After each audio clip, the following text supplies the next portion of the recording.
இன்றைக்கு கண்ணை திறக்கும் போதே பளிச்சென்று ஞாபகம் வந்தது. நினைவலைகளின் விளிம்பில் அது நின்றாற் போல மாலதியை பெண் பார்க்க வருகிறார்கள். அப்பா நேற்று இந்த விஷயத்தை சொன்னதிலிருந்து என்ன சம்பிரதாயம் இது என்று நமநமவென மனதை குலைந்து கொண்டிருந்த நமைச்சல் மறுபடியும் விஸ்வரூபம் எடுத்தது. நான் நிச்சயம் இந்த மாதிரி ஒரு சம்பிரதாயத்துக்கு உட்பட மாட்டேன். இஷ்டப்பட்டு ஆசைப்பட்டு காதலிச்சுதான் கல்யாணம் பண்ணிக்க போறேன் என்று அவன் தனக்குள் சொல்லிக் கொண்டான். கூடவே மனது அலுத்து கொண்டது. அடச்சி, நீ கெட்ட கேட்டுக்கு காதல் வேறையா? பாலு மறுபடி கண்ணை மூடிக்கொண்டு புன்னகைத்தான். கற்பனை செய்து பார்ப்பதில் ஏதும் தவறு இல்லை. சாப்பாட்டை கனவில் கண்டு பிச்சைக்காரன் சந்தோஷிக்கிற மாதிரி இவை கனவுகள்தான் என்கிற பிரஜை இருக்கும் பட்சத்துக்கு எனக்கு ஏதும் ஏமாற்றம் இருக்க போவதில்லை. இவை கனவுகளாவே என்றைக்கும் இருக்க போவதில்லை. பிஎஸ்சி, எம்எஸ்சி, ஃபர்ஸ்ட் கிளாஸ் பல வேலைகளுக்கு மனு போட்டிருப்பவன் ஒரு நல்ல வேலை கிடைக்காமல் போகாது. கிடைத்து பம் அவன் உலுக்கப்பட்டவன் மாதிரி விழித்து கொண்டான். வீட்டுக்காரர்கள் பம்செட்டை போட்டு விட்டார்கள். இன்னும் ஒரு அரை மணி நேரத்துக்கு ஏதும் சிந்தனைகள் கூட தோன்றாமல் மூளை ஸ்தம்பித்து நிற்கும். இது ஒரு நல்ல தெரப்பி. ஓசைகள் அதிகரிக்க அதிகரிக்க மனதும் மூளையும் மௌனமாகி போகும். பால் பூத்திற்கு போக வேண்டும் என்கிற நினைப்புடன் அவன் எழுந்தான். படுக்கையின் கதகதப்பிலிருந்து வெளியில் வந்ததும் கையும் காலும் குளிரில் வெடவெடத்தன. அவன் அவசரமாக முழுக்கை ஸ்வெட்டரையும் குல்லாவையும் மாட்டிக்கொண்டு பாட்டில்களுடன் ஓசைப்படுத்தாமல் கதவை திறந்து சென்றான். இன்றைக்கு 2 பாட்டில்கள் அதிகம். மாலுவை பெண் பார்க்க வருகிறார்கள். மாலு வெகு சீக்கிரத்தில் இந்த வீட்டிலிருந்து நிரந்தரமாக வேறு வீட்டுக்கு போய்விடுவாள் என்கிற நினைப்பு மனதை என்னவோ செய்தது. அவனை விட 1.5 வயதே சின்னவளான மாலு, அவனை மாதிரி கவிதை நயமுள்ள மனசும் லட்சிய கனவுகளும் கொண்ட மாலு, பூ மாதிரி மிருதுவான பரிசுத்த அழகுடைய மாலு. இன்றைக்கு அவளை பார்க்க வரப்போகிறவனுக்கு அவள் எவ்வளவு பொக்கிஷம் என்று தெரியுமா? கல்யாணம் செய்து கொண்டால் பரிவோடு நடத்துவானா? தொண்டையில் ஏதோ அடைத்து கொண்டது. அவன் விறுவிறுவென குளிரை எதிர்த்து கொண்டு வேகமாக நடந்தான். இன்னும் நன்றாக விடியவில்லை. ஷாலும் மஃப்ளரும் ஸ்வெட்டருமாக கியூ நின்று நகர்ந்தது. இயந்திர கதியில் பாட்டில்கள் மாறின. ஹாய் பாலு. பாலு நிமிர்ந்து பார்த்தான். அவனுடன் படித்த ரமேஷ், அவனை மாதிரியே வேலைக்கு மனுக்கள் போட்டுவிட்டு தண்டச்சோறு சாப்பிடுகிற குற்ற உணர்வால் பால் பாட்டில்களை சுமப்பவன். ஹாய், எங்கிருந்தாவது ரிப்ளை வந்துதா? உனக்கு? நோ. முந்தா நாள் ஸ்டேட்ஸ்மேன்ல ஒரு விளம்பரம் பாத்தியா? பாரத் கெமிக்கல் ஃபர்டிலைசர்ஸா? ரமேஷ் லேசாக விசில் அடித்தான். நீயும் அப்ளை பண்ணியாச்சா? வேற என்ன எனக்கு பொழுதுபோக்குன்னு நினைச்சேன். ரொம்ப அழுத்து தான் போறது பாலு. இந்த மாதிரி தினம் தினம் நிகழும் சம்பாஷணையை திசை திருப்ப முடியாத சங்கடத்துடன் பாலு ஒரு வினாடி நின்றான். அப்புறம் பார்க்கலாம் ரமேஷ், இன்னைக்கு கொஞ்சம் வேலை இருக்கு. என்ன வேலை? அப்புறம் சொல்றேன். இவனுக்கெல்லாம் எதையும் விவரிக்க வேண்டிய அவசியமில்லை என்கிற தீர்மானத்துடன் அவன் வேகமாக வீட்டை நோக்கி நகர்ந்தான். இந்த ரமேஷை ஏன் பார்க்க நேர்ந்தது என்று அலுப்பு ஏற்பட்டது. மனதில் சதா மௌனமாக குடைந்து கொண்டிருக்கும் சஞ்சலம் இவனை பார்க்கும் பொழுதெல்லாம் பெரிய குரல் எழுப்பி அவனை கலவரப்படுத்துகிறது. உறங்கிக் கொண்டிருக்கும் மனக்குட்டை சலனப்பட்டு வெகு நேரத்துக்கு நீர்க்குமிழிகளை ஒரு அசுரத்தனத்துடன் விரிக்கிறது. மாலுவின் பாடு தேவலை. ஆண் பெண் சமத்துவத்தை பற்றி டெல்லியில் தெருவுக்கு தெரு பிரசங்கம் நடந்தாலும் பெண்களுக்கு சீக்கிரம்தான் இன்னமும் கல்யாணம் நடக்கிறது. இன்றைக்கு வரப்போகிற இடம் குதிர்ந்து விட்டால் மாலு கண்ணை மூடிக்கொண்டு கல்யாணம் செய்து கொண்டு 21 வருடங்கள் வாழ்ந்த வீட்டிற்கும் தனக்கும் ஏதும் சம்பந்தமில்லை என்கிற பாவனையுடன் உதறிக்கொண்டு முன்பின் தெரியாத ஒருத்தனுடன் போய்விடலாம். வேலை கிடைக்கவில்லையே, இந்த வீட்டு பொறுப்பை ஏற்கவில்லையே என்று குமைந்து போய்விட வேண்டியதில்லை. அவன் வீட்டிற்குள் நுழைந்த போது அம்மா சமையலறையில் காஃபி ஃபில்டரின் தலையில் குட்டி கொண்டிருந்தாள். மேடை மேல் அவன் பாட்டில்களை வைக்கும் போது, எக்ஸ்ட்ரா பாட்டில் கிடைச்சதா? நல்ல வேலை என்று எடுத்து வைத்தாள். ஏதோ பெரிய பிரச்சனை ஒன்று தீர்த்தா மாதிரி. எத்தனை மணிக்குமா வராவாள்லாம்? 9:30 மணிக்கு. அது என்ன கால வேலையில? அந்த பிள்ளைக்கு நேரம் இல்லையா? சாயந்தர ட்ரெயின்ல லக்னோ போயிடுறானா? அங்கதானே அவனுக்கு வேலை. ஆமா, இன்ஜினியர். நல்ல வேலைங்கிறாரு அப்பா. இந்த இடத்துல நிச்சயம் ஆச்சுன்னா கொஞ்சம் நிம்மதியா இருப்பேன்னா. முன்பின் தெரியாத ஒருத்தனிடம் பெண்ணை ஒப்படைத்து விட்டு எப்படி இந்த அம்மாவால் நிம்மதியாக இருக்க முடியும் என்கிற யோசனையுடன் அவன் சில வினாடிகள் நின்றான். அந்த பிள்ளை டெல்லியில 4-5 இடத்துல பொண்ணு பார்த்துட்டானா. ஒன்னும் பிடிக்கலையா. நம்ம மாலுவத்தான் பிடிக்கணும்னு இருக்கோ என்னவோ. அம்மாவின் லாஜிக்கை கண்டு அவனுக்கு சிரிப்பு வந்தது. மாலுவுக்கு பிடிக்கணுங்கிறது முக்கியம் இல்லையா மாமா? அம்மா சட்டென்று நிமிர்ந்து பார்த்தாள். பிறகு தலையை குனிந்தபடி மெல்ல சொன்னாள். முக்கியம்தான். பிடிக்கலன்னு சொல்லும்படியா இந்த வரன்ல இல்ல. நல்ல குடும்பத்தை சேர்ந்தவன். பார்க்க நன்னா இருப்பானா? கையில பணம் தாராளமா இல்லாதப்போ இதுக்கு மேல நாம என்ன ஆசைப்பட முடியும்? அவன் பதிலேதும் சொல்லாமல் பல்விளக்கச் சென்றான். இது ஒரு சந்தை வியாபாரம். கண் பார்வையினால், கேள்வி ஞானத்தால் எடை போட்டு சீர்தூக்கி நடத்தும் வியாபாரம். பேச தெரிந்த அறிவுள்ள பிராணிகளிடையே ஏற்பட்ட எப்படிப்பட்ட வியாபாரம்? அவனுக்கு காஃபியை கலந்து கொண்டே, எந்திரிடி மாலு என்று அம்மா குரல் கொடுத்தாள். அவன் காஃபி டம்ளரை கையில் எடுத்துக்கொண்டு கதவுக்கடியில் நுழைந்திருந்த அன்றைய டைம்ஸ் ஆஃப் இந்தியாவை மடியில் விரித்து அதில் ஆழ்ந்து போகையில், எனக்கு ஒரு பக்கம் குடு என்று மாலு எதிரில் உட்கார்ந்தாள். மாலுவின் முகத்தில் ஒரு கோபம் தெரிந்தது. அம்மாவுடன் ஏதோ வாக்குவாதம் செய்திருக்க வேண்டும் என்று அவன் நினைத்து கொண்டான். நீ இன்னைக்கு சீக்கிரமா குளிச்சு தயாரானும் மாலு. அவள் அவனை சுரீர் என்று ஒரு பார்வை பார்த்தாள். நீ சும்மா இருக்க மாட்ட? அவன் எனக்கென்ன என்கிற மாதிரி தோளை குலுக்கி கொண்டான். அவன் நினைத்த மாதிரியே மாலு சற்று பொறுத்து குளித்து பளிச்சென்று உடுத்தி கொண்டாள். அம்மாவின் ரவா கேசரியும் இட்லியும் சாம்பாரும் வாசல் வரை மணத்தது. அதை மோப்பம் பிடித்துக் கொண்டே வந்த மாதிரி பிள்ளை வீட்டார்கள் படியேறி வந்தார்கள். பார்க்க நாகரீகமாக தெரிந்தார்கள். நாசூக்காக பேசினார்கள். பிள்ளை லட்சணமாக ஸ்மார்ட்டாக இருந்தான். திருட்டுத்தனமாக பார்க்காமல் நேரிடையாகவே மாலுவை பார்த்தான். தன் கூட வந்திருந்த தகப்பனாரிடமே தாழ்ந்த குரலில் ஏதோ சொன்னான். நான் உள்ள போறம்மா என்று சொல்லிவிட்டு பதிலுக்கு காத்திராமல் மாலு உள்ளே சென்றாள். எழுந்திருந்து உள்ளேயும் போக முடியாமல் அங்கே உட்காரவும் முடியாமல் பாலு அலுப்புடன் நின்றான். இது என்ன நாடகம்? அம்மாவின் முகத்தில் அப்பாவின் பார்வையில் ஒரு கவலையும் யோசனையையும் தெரிவதை பார்க்கையில் ஒரு லேசான அவமான உணர்வு ஏற்பட்டது. நான் ஒரு இன்ஜினியர், நல்ல வேலையில இருக்கேன் என்கிற மெதப்போடு உட்கார்ந்திருக்கும் அவனை, அந்த வெங்கடேசனை பார்க்கையில் இனம் புரியாத ஒரு சீற்றம் ஏற்பட்டது.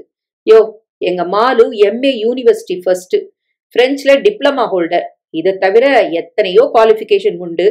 உனக்கு உங்க அப்பா அம்மா எத்தனை செலவழிச்சாலோ அதுக்கு மேல அவளுக்கு நாங்க செலவழிச்சிருக்கோம். நீ ஒன்னும் பெரிய குதிரை கொம்மை இல்ல. வெங்கடேசனின் அப்பா முகத்தில் ஒரு பெரிய புன்னகை விரிந்தது. மிஸ்டர் கிருஷ்ணமூர்த்தி, வந்த காரியம் திருப்தியா இல்லைன்னா ஊருக்கு போய் கடிதாசம் போடுறோம்னு அழுவணும். இப்ப அதுக்கு அவசியம் இல்ல. இவனுக்கு பொண்ணை புடிச்சு போச்சான். எனக்கே பெரிய நிம்மதி. இந்த 3 நாள்ல பார்த்த ஒரு பொண்ணு இவனுக்கு பிடிக்கல. அவன் சம்மதம்னா கல்யாணத்தை நிச்சயம் செய்ய வேண்டியதுதான். பொண்ணுக்கும் சம்மதமானு கேட்டு சொல்லுங்கோப்பா. அம்மா முகமெல்லாம் புன்னகையாய் சொன்னாள். பெரியவா சொன்னா அதை எதிர்க்க மாட்டான் எங்க பொண்ணு. ரொம்ப சரி, முகூர்த்தம் பார்த்து எழுதுங்கோ. இன்னைக்கு மத்தியான ரயில பிடிக்கணும். அதுக்கு முன்னாடி கொஞ்சம் ஷாப்பிங் பண்ணணும். அப்பா தயக்கத்துடன் ஆரம்பித்தார். லௌகிக விஷயங்கள் எல்லாம் லெட்டர்ல எழுதுறா? வெங்கடேசன் இதற்கும் தனக்கும் சம்பந்தம் இல்லை என்பது போல புத்தக அலமாரியை ஆராய ஆரம்பித்தான். வெங்கடேசனின் அப்பா முகவாயை சொரிந்தார். இப்பவே பேசிட்டா போறது. எங்க வச்சுக்க போறல் கல்யாணத்தை? டெல்லியில தான். எங்க உறவுக்காரெல்லாம் மദ്രാஸ்ல இருந்தும் திருச்சில இருந்தும் வரணும். ஏக செலவாகும். நாங்க வரதட்சணை வாங்குற வழக்கமே கிடையாது மிஸ்டர் கிருஷ்ணமூர்த்தி. கல்யாணத்தை டீசெண்டா செஞ்சுடுங்கோ. மேரேஜ் எக்ஸ்பென்ஸுக்காக 10,000 ரூபாய் கொடுத்துருங்கோ போறோம். பிள்ளை ட்ரெஸ்ஸுக்காக 2,000 இருக்கவே இருக்கு. எல்லாரும் கொடுக்கிற மாமூல் வழக்கம். ஒரு நிமிடம் சர்வ நிசப்தம் நிலவிற்று. ஓ ஹென்ரியின் 1001 சிறுகதைகளில் வெங்கடேசன் ஆழ்ந்திருந்தான். அந்த மனிதரின் வார்த்தைகள் ஏற்படுத்திய அதிர்வில், இவன் நிற்கும் நிலையின் அகம்பாவத்தில் பாலுவின் கன்னங்களில் சுறுசுறுவென்று சூடு ஏறிற்று. மார்பு வேகமாக அடித்துக்கொண்டு கண்களில் கோபம் விரிந்தது. எதுவும் பேச தோன்றாமல் தயங்கிக் கொண்டு, எந்த வகையில் பேரம் பண்ணினால் இந்த திமிர்காரருக்கு ஏற்கும் என்று நிற்கும் அப்பாவையும், எப்படியோ கல்யாணமானால் சரி என்று ஒரு பைத்தியக்காரத்தனமான லாஜிக்கில் சிக்கிக் கொண்டிருக்கும் அம்மாவையும் பார்க்க பார்க்க அந்த கோபம் விஸ்வரூபமாய் எழுந்தது. அப்பா என்று நிலைப்படியில் மாலு நின்றாள். எனக்கு கல்யாணம் செய்யணுங்கிற பிரயத்தனம் தானப்பா இதெல்லாம். இது என்ன கேள்வி மாலு? பெரியவா பேச்சுக்கு நடுவ வராத போ. மாலு சட்டை செய்யாமல் கேட்டாள். இல்ல, பிசினஸ் டீல் ஏதோ பேசுற மாதிரி இருந்தது என்றாள். தீர்க்கமாக வெங்கடேசனின் தந்தையை பார்த்து சொன்னாள். மாமா, உங்க பிள்ளைய கல்யாணம் பண்ணிக்க எனக்கு இஷ்டம் இல்ல. உங்களுக்கு மருமகளா வர எனக்கு இஷ்டம் இல்ல. வீடு ஒரு மயான மௌனத்தில் கம் என்றிருந்தது. அம்மா மட்டும் இடையிடையே தன் கோபத்தை பாத்திரங்களிடம் காண்பித்துக் கொண்டிருந்தாள். ஒரு பாட்டம் கத்தி ஓய்ந்த ஆயாசத்துடன் அப்பா அமர்ந்திருந்தார். எத்தன் திமிர் இருந்தா அப்படி எல்லார் எதிரிலையும் வந்து பேசுவடி? இதைத்தான் அம்மா திரும்ப திரும்ப கேட்டாள். இந்த இடம் சரிப்பட்டு வரலன்னா நம்மால முடியாதுன்னு நாசூக்கா நழுவிட்டு போறோம். நீ எதுக்கு நடுவுல பூந்துண்ட அந்த மாதிரி பேசி எங்களை அவமானப்படுத்தணும்? நீ ஒரு மாடர்ன் கேர்ள்னு காமிச்சுக்கிறியா என்று அப்பா கத்தினார். வாஸ்தவத்தில் அவமானம் ஏற்பட்டது அந்த வெங்கடேசனுக்கும் அவன் அப்பாவுக்கும் தான். தங்களுக்கு இல்லை என்று பாலு நினைத்து கொண்டான். மாலு சீறி கொண்டு வந்தாள். நான் எதுவும் தப்பா பேசல, யாரையும் இம்ப்ரெஸ் பண்றதுக்காக பேசல. இந்த பொண்ணு புடிச்சிருக்கு பிடிக்கலன்னு சொல்றதுக்கு ஒருத்தனுக்கு எத்தனை உரிமை இருக்கோ அதே உரிமை எனக்கும் அதை பத்தி சொல்ல இருக்கு. அந்த மாதிரி ஒரு மனுஷன் பணம் கேட்கறது உங்களுக்கு சாதாரணமா இருக்கலாம், எனக்கு அக்கிரமமா இருக்கு. அவர் பிள்ளைக்கு கல்யாணம், அவன் சுகத்துக்காக கல்யாணம், அவனுக்காக செலவழிக்கிற செலவை இன்னொருத்தர் ஒத்துக்கணும்னா என்ன நியாயம்? அது திமிரு இல்லையா? நான் மட்டும் எதுல குறைஞ்சு போனேன்? இதுல பெரிய சீர்திருத்தவாதியாம், வரதட்சணை வாங்க மாட்டாராம். இந்த தட்சணைக்கு என்ன பேரு? மாலுவின் கோபம் அடக்க முடியாததாக இருந்தது. வாயை மூடு என்று அம்மா அதட்ட அதட்ட பிரவாகமாக கிளம்பிற்று. அவளுள் இத்தனை ஆவேசம் இருக்குமா, இத்தனை தீர்மானமான எண்ணங்கள் இருக்குமா என்கிற வியப்பு ஏற்படுத்திய பெருமிதத்தில் பாலுவுக்கு கண்கள் பனித்தன. அம்மாவின் ஸ்ருதியும் அப்பாவின் வேகமும் அவள் சாட சாட இறங்கி போயிற்று. ஒவ்வொருத்தர் ஏகமா கேக்குறா, அந்த மனுஷன் அப்படி என்ன அதிகமா கேட்டுட்ட? ப்ராவிடன்ட் ஃபண்ட்ல இருந்து கொடுத்துட்டு போறது, நல்ல வரன் நிச்சயமாகாதான் நான் தவிக்கிறது உனக்கு என்ன தெரியும்? அது ஓன் பைத்தியகாரத்தனம். வெக்கமே இல்லாத தைரியமா அந்த ஆள் 12,000 வேணுங்கிறார். இந்த மனுஷன் காதலியே விழாத மாதிரி ஓ என்றிய புரட்டின் இருக்கான். து, அந்த மாதிரி ஒரு பிளடி ரோகன் நான் கல்யாணம் பண்ணிப்பேன்னு நீ நினைச்சியா? இவளுடன் வாதத்துக்கு நின்றால் விபரீதம் என்று அம்மா வாயை மூடிக்கொண்டாள். மாலுவை நிறுத்த முடியவில்லை. நல்ல வரனாம், அதுக்கு தூண்டுலா ப்ராவிடன்ட் ஃபண்ட்ல இருந்து எடுக்கிறாளாம். அதுக்கப்புறம் குடுத்தனம் பண்ண எந்த ஃபண்ட்ல இருந்து எடுக்க போற? இல்ல பாலுவோட முதுக ஒடிக்க போறியா? இது என்ன ஆத்திரம் இது? காளீஸ்வரூபம் மாதிரி. மாலு, அவன் குரலை கேட்டு அவள் சற்று நிதானமானாள். இனிமே இந்த மாதிரி ஒரு நாடகத்துக்கு நான் ஒப்புத்துக்க மாட்டேன். இப்பவே சொல்லிட்டேன், பணத்தை எந்த வகையிலையாவது கறக்க பாக்குறவாள இந்த வாசப்படி ஏற விட வேண்டாம். அவள் அதற்கு பிறகு பேசவே இல்லை. தோளில் ஒரு ஸ்விங் பேக்கை மாட்டிக்கொண்டு வேகமாக செருப்புக்குள் காலை நுழைத்து, நான் யூனிவர்சிட்டி பக்கம் போயிட்டு வரேன் என்று ஒரு தர்ம குரல் கொடுத்துவிட்டு பதிலுக்கு காத்திராமல் தெருவில் இறங்கி போனாள். அவள் போய் வெகு நேரத்துக்கு வீடு மௌனமாக இருந்தது. அவள் கத்தலில் இருந்த உண்மையை உணர்ந்த பலவீனத்தின் மௌனம். ஒரு கையாலாகத்தன சோர்வுடன் அம்மா எழுந்தாள். படிக்க வச்சதுக்கு நன்னா வாய் கிழியறது. இவ போடுற கண்டிஷனுக்கெல்லாம் எந்த புள்ள வீட்டுக்காரன் காத்துன்னு இருக்கான்? சம்பிரதாயம்னு ஏற்பட்டு போனப்புறம் இந்த லேவாதேவி விஷயத்துக்காக ஒரு நல்ல வரனை விட்டுடுறதா? வரனை நழுவு விட்டா கிடைக்கக்கூடிய நல்ல வாழ்க்கையை நழுவு விட்ட மாதிரி தெரியுமோ? மாலு எதிரில் நின்ற மாதிரி, ஆனால் அவள் இல்லை என்கிற தைரியத்தில் அம்மா வெட்ட வெளியிடம் கேட்டாள். நான் எழுதி தரேன், இந்த ஜென்மத்துல உனக்கு கல்யாணம் ஆக போறதில்ல. சும்மா இரு வேதா. நான் சும்மா இருந்துதான் இவ இப்படி துளுத்து போயிட்டா. மெட்ராஸ்லயே இருந்திருந்தா இத்தனை துணிச்சல் இருந்திருக்காது. டெல்லியில இருந்து இந்த பஞ்சாபிகளுடைய தைரியமும் வாய் துடுக்கும் நன்னா வந்தாச்சு. பாலு அலுப்புடன் கத்தினான். அம்மா போரும், நிறுத்தேன். மாலு செஞ்சது ரொம்ப சரியான காரியம். அந்த மாதிரி ராஸ்கல்களை அப்படித்தான் நடத்தணும். நீயும் சேர்ந்துக்கோடா அவளோட. ஆமா சேர்ந்துப்பேன். ஏன்னா அவ பக்கம் நியாயம் இருக்கு. யோசிக்க தெரிஞ்சவாள்லாம் கோவப்பட வேண்டிய விஷயம் இது. யோசனையில வலு இருந்தா தைரியம் தானே வரும். அதுக்கு துடுக்குத்தனம்னு பேர் இல்ல. அம்மா ஏதோ சொல்ல வாய் திறந்தாள். அம்மா ப்ளீஸ், இனிமே இத பத்தி பேசக்கூடாது. மாலுவுக்கு 21 தான் ஆறுது. நீ அவசரப்பட வேண்டியதில்ல. உனக்காக பேசாம இருக்கேன் என்ற முகபாவத்தோடு அம்மா உள்ளே சென்றாள். திடீரென்று பற்றற்று போனார் போல் அப்பா விட்டத்தை பார்த்தபடி அமர்ந்திருந்தார். நல்ல காம்பினேஷன் என்று அவன் நினைத்து கொண்டான். பேசாமல் இருக்க வேண்டிய சமயத்தில் அம்மா பேசுவாள், பேச வேண்டிய சமயத்தில் இவர் வாயை மூடி கொண்டிருப்பார். அந்த மனுஷன் அப்படி கேட்டப்போ நீங்க என்னப்பா நினைச்சேன்? பணத்தை கொடுத்துடலான்னு நினைச்சலா? யதார்த்த உலகத்துக்கு அப்பா இஷ்டமில்லாமல் இறங்கி வந்து சற்று யோசித்தார். பேசி கொஞ்சம் குறைக்க பார்க்கலாமான்னு யோசிச்சேன். அவனுள் லேசாக ஒரு அவமான உணர்வு பரவிற்று. அப்பா, இது ஒரு பிசினஸ் டீல்னு மாலு சொன்னதுல ஒன்னும் தப்பே இல்ல. அப்பா அவனை நிதானமாக நிமிர்ந்து பார்த்தார். பிறகு மெல்லிதாக புன்னகைத்தார். பிராக்டிக்கல்ங்கிறத நீ பிசினஸ்ங்கிற, அப்படி பாத்தியானா எதுதான் பிசினஸ் இல்ல? எந்த படிப்பை எடுத்துண்டா நல்ல உத்தியோகம் கிடைக்கும்னு யோசிக்கிறது பிசினஸ் தான். நாளைக்கு நீ என்ன கவனிச்சுக்க போறேன்னு எதிர்பார்த்துண்டு நான் உட்கார்ந்து இருக்கிறதும் பிசினஸ் தான். சுருக்கென்று வார்த்தைகள் குத்தின. அவன் பார்வையை திருப்பிக் கொண்டு பேசுகையில் மார்பு படபடத்தது. நம்ம எதிர்பார்ப்புகளை விட நமக்கு கொள்கைகள் முக்கியமா இருக்கணும். இந்த பாரு, 23 வயசுல எந்த பொறுப்பும் இல்லாம கவலைன்னா என்னன்னே தெரியாத ஒரு நிலையில கொள்கையை பத்தி பேசுறது சுலபம். கல்யாண வயசு பொண்ணை வீட்டுல வச்சுண்டு நான் படுற கவலையை விட அந்த 12,000 எப்படி புரட்ட போறேங்கிற கவலை பெருசு இல்லைன்னு எனக்கு தோணும். உங்களை மாதிரி மனுஷா இருக்கிறதுனாலதான் கேட்கிறவா கேட்டுண்டே இருக்கா. நீங்க குனிஞ்சுட்டே இருந்தாள்னா குட்ட ஒருத்தன் நிப்பான். ஆதி மனுஷன் காலத்துல இருந்து நடக்கிற விஷயம் இது. அதெல்லாம் சரிதான்டா, பேச நன்னாத்தான் இருக்கு. நீ ஒருத்தன் விரைச்சு நின்னியானா உலகம் தலைகீழா மாறி போயிடும் நினைக்கிற? இதே வெங்கடேசன் அடுத்த முகூர்த்தத்துல 20,000 வாங்கி கல்யாணம் பண்ணிப்பேன் பாரு. அப்ப நஷ்டம் யாருக்கு? நிச்சயம் நமக்கு இல்ல. மாலு சொல்றப்பவே அந்த மாதிரி சொல்றாப்பலயே அந்த மாதிரி ஒரு பிளடி ரோக் நம்ம வீட்டு மாப்பிள்ளையா வரலன்னா நமக்கு நஷ்டம் இல்ல. அப்பாவின் முகத்தில் சூடு ஏறிற்று. இந்த வாய் பேச்சு இருக்கு, வேற ஒன்னும் இல்லாட்டாலும் உன் தங்க கல்யாண பொறுப்பை நீ ஏத்துக்க. சர்டன்லி. அப்பா சிரித்தார். சட்டென்று அவனுடைய கோபமும் மாத்திரமும் வடிந்து போயிற்று. அப்பா என்ன சொல்ல போகிறார் என்று தெரிந்து கொண்ட நிச்சயத்தில், உத்தியோகத்துக்கே வழிய காணோம், குடும்ப பொறுப்பை ஏத்துக்க வந்துட்டியா? பேஷ். அவன் தலையை குனிந்து கொண்டு மௌனமாக தன் அறைக்கு சென்றான். அப்பா சுலபமாக கொட்டிவிட்ட வார்த்தைகள் ஊசி முனைகளாய் குத்தின.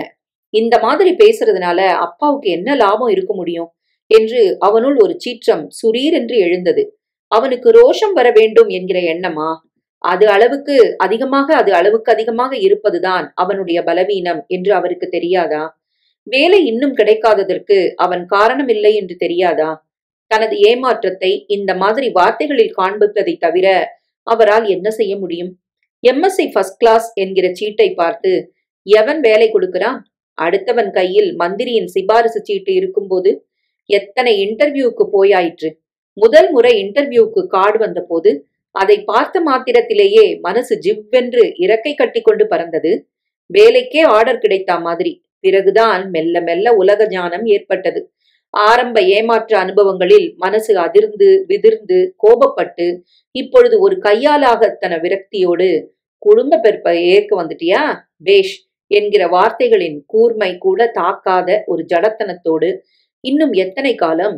எந்த மந்திரியிடம் போய் சிபாரிசு வாங்க முடியும்? சிபாரிசு நமது முறைகள். It is the system. It is the bloody system that is rotten from top to bottom. அதுதான் ஒரு வெங்கடேசனுக்கு ஊக்கம் அளிக்கிறது. அதுதான் ஒரு பெண்ணை பெற்றவரை பணிய வைக்கிறது. அதுதான் வேலையில்லாத பட்டதாரிகளை உருவாக்குகிறது. அதுதான் இத்தனை ஏமாற்றத்தை, இத்தனை கோபத்தை. ஓ, எனக்கு எதுக்கியா சிபாரிசு? சிபாரிசு முக்கியம்னா இந்த படிப்புக்கு என்ன அர்த்தம்? டிகிரிக்கு என்ன அர்த்தம்? உசுர கொடுத்து படிச்சு ஃபர்ஸ்ட் கிளாஸ் நான் எதுக்கு வாங்கணும்? அவனுக்கு மூச்சு முட்டுகிற மாதிரி இருந்தது. சட்டென்று தன்னையே நிதானப்படுத்தி கொள்கிற மாதிரி அவன் எழுந்தான். லைப்ரரிக்கு போய் வரலாம் என்று திருப்ப வேண்டிய பிரிட்டிஷ் கவுன்சில் புத்தகங்களை எடுத்துக்கொண்டு பேண்டையும் ஸ்வெட்டரையும் மாட்டிக்கொண்டு கிளம்பினான். குளிர்ந்த காற்றுக்கு மேல் வெயில் இதமாக இருந்தது. பிற்பகல் சோம்பலில் தெரு நிசப்தமாக இருந்தது. ஜனசத்தம் அதிகமில்லாதது சற்று நிம்மதியாக இருந்தது. வர வர கூச்சம் புகுந்து கொண்டிருந்தது. யாரை பார்ப்பதற்கும் ஒரு கூச்சம். இன்னும் வேலை கிடைக்கலையா என்கிற கேள்வியை எதிர்நோக்கிய கூச்சம்.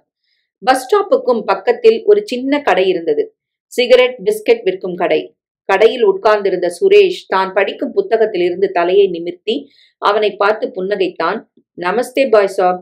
நமஸ்தே என்றபடி பாலு பஸ் ஸ்டாப்புக்கு விரைந்தான். இன்றைக்கு யாருடனும் பேச மனசில்லை. நிச்சயமாக சுரேஷுடன் பேசக்கூடிய மனநிலையில் இல்லை. சுரேஷை பார்க்கும் போதெல்லாம் ஒரு ஆச்சரியம் ஏற்படும்.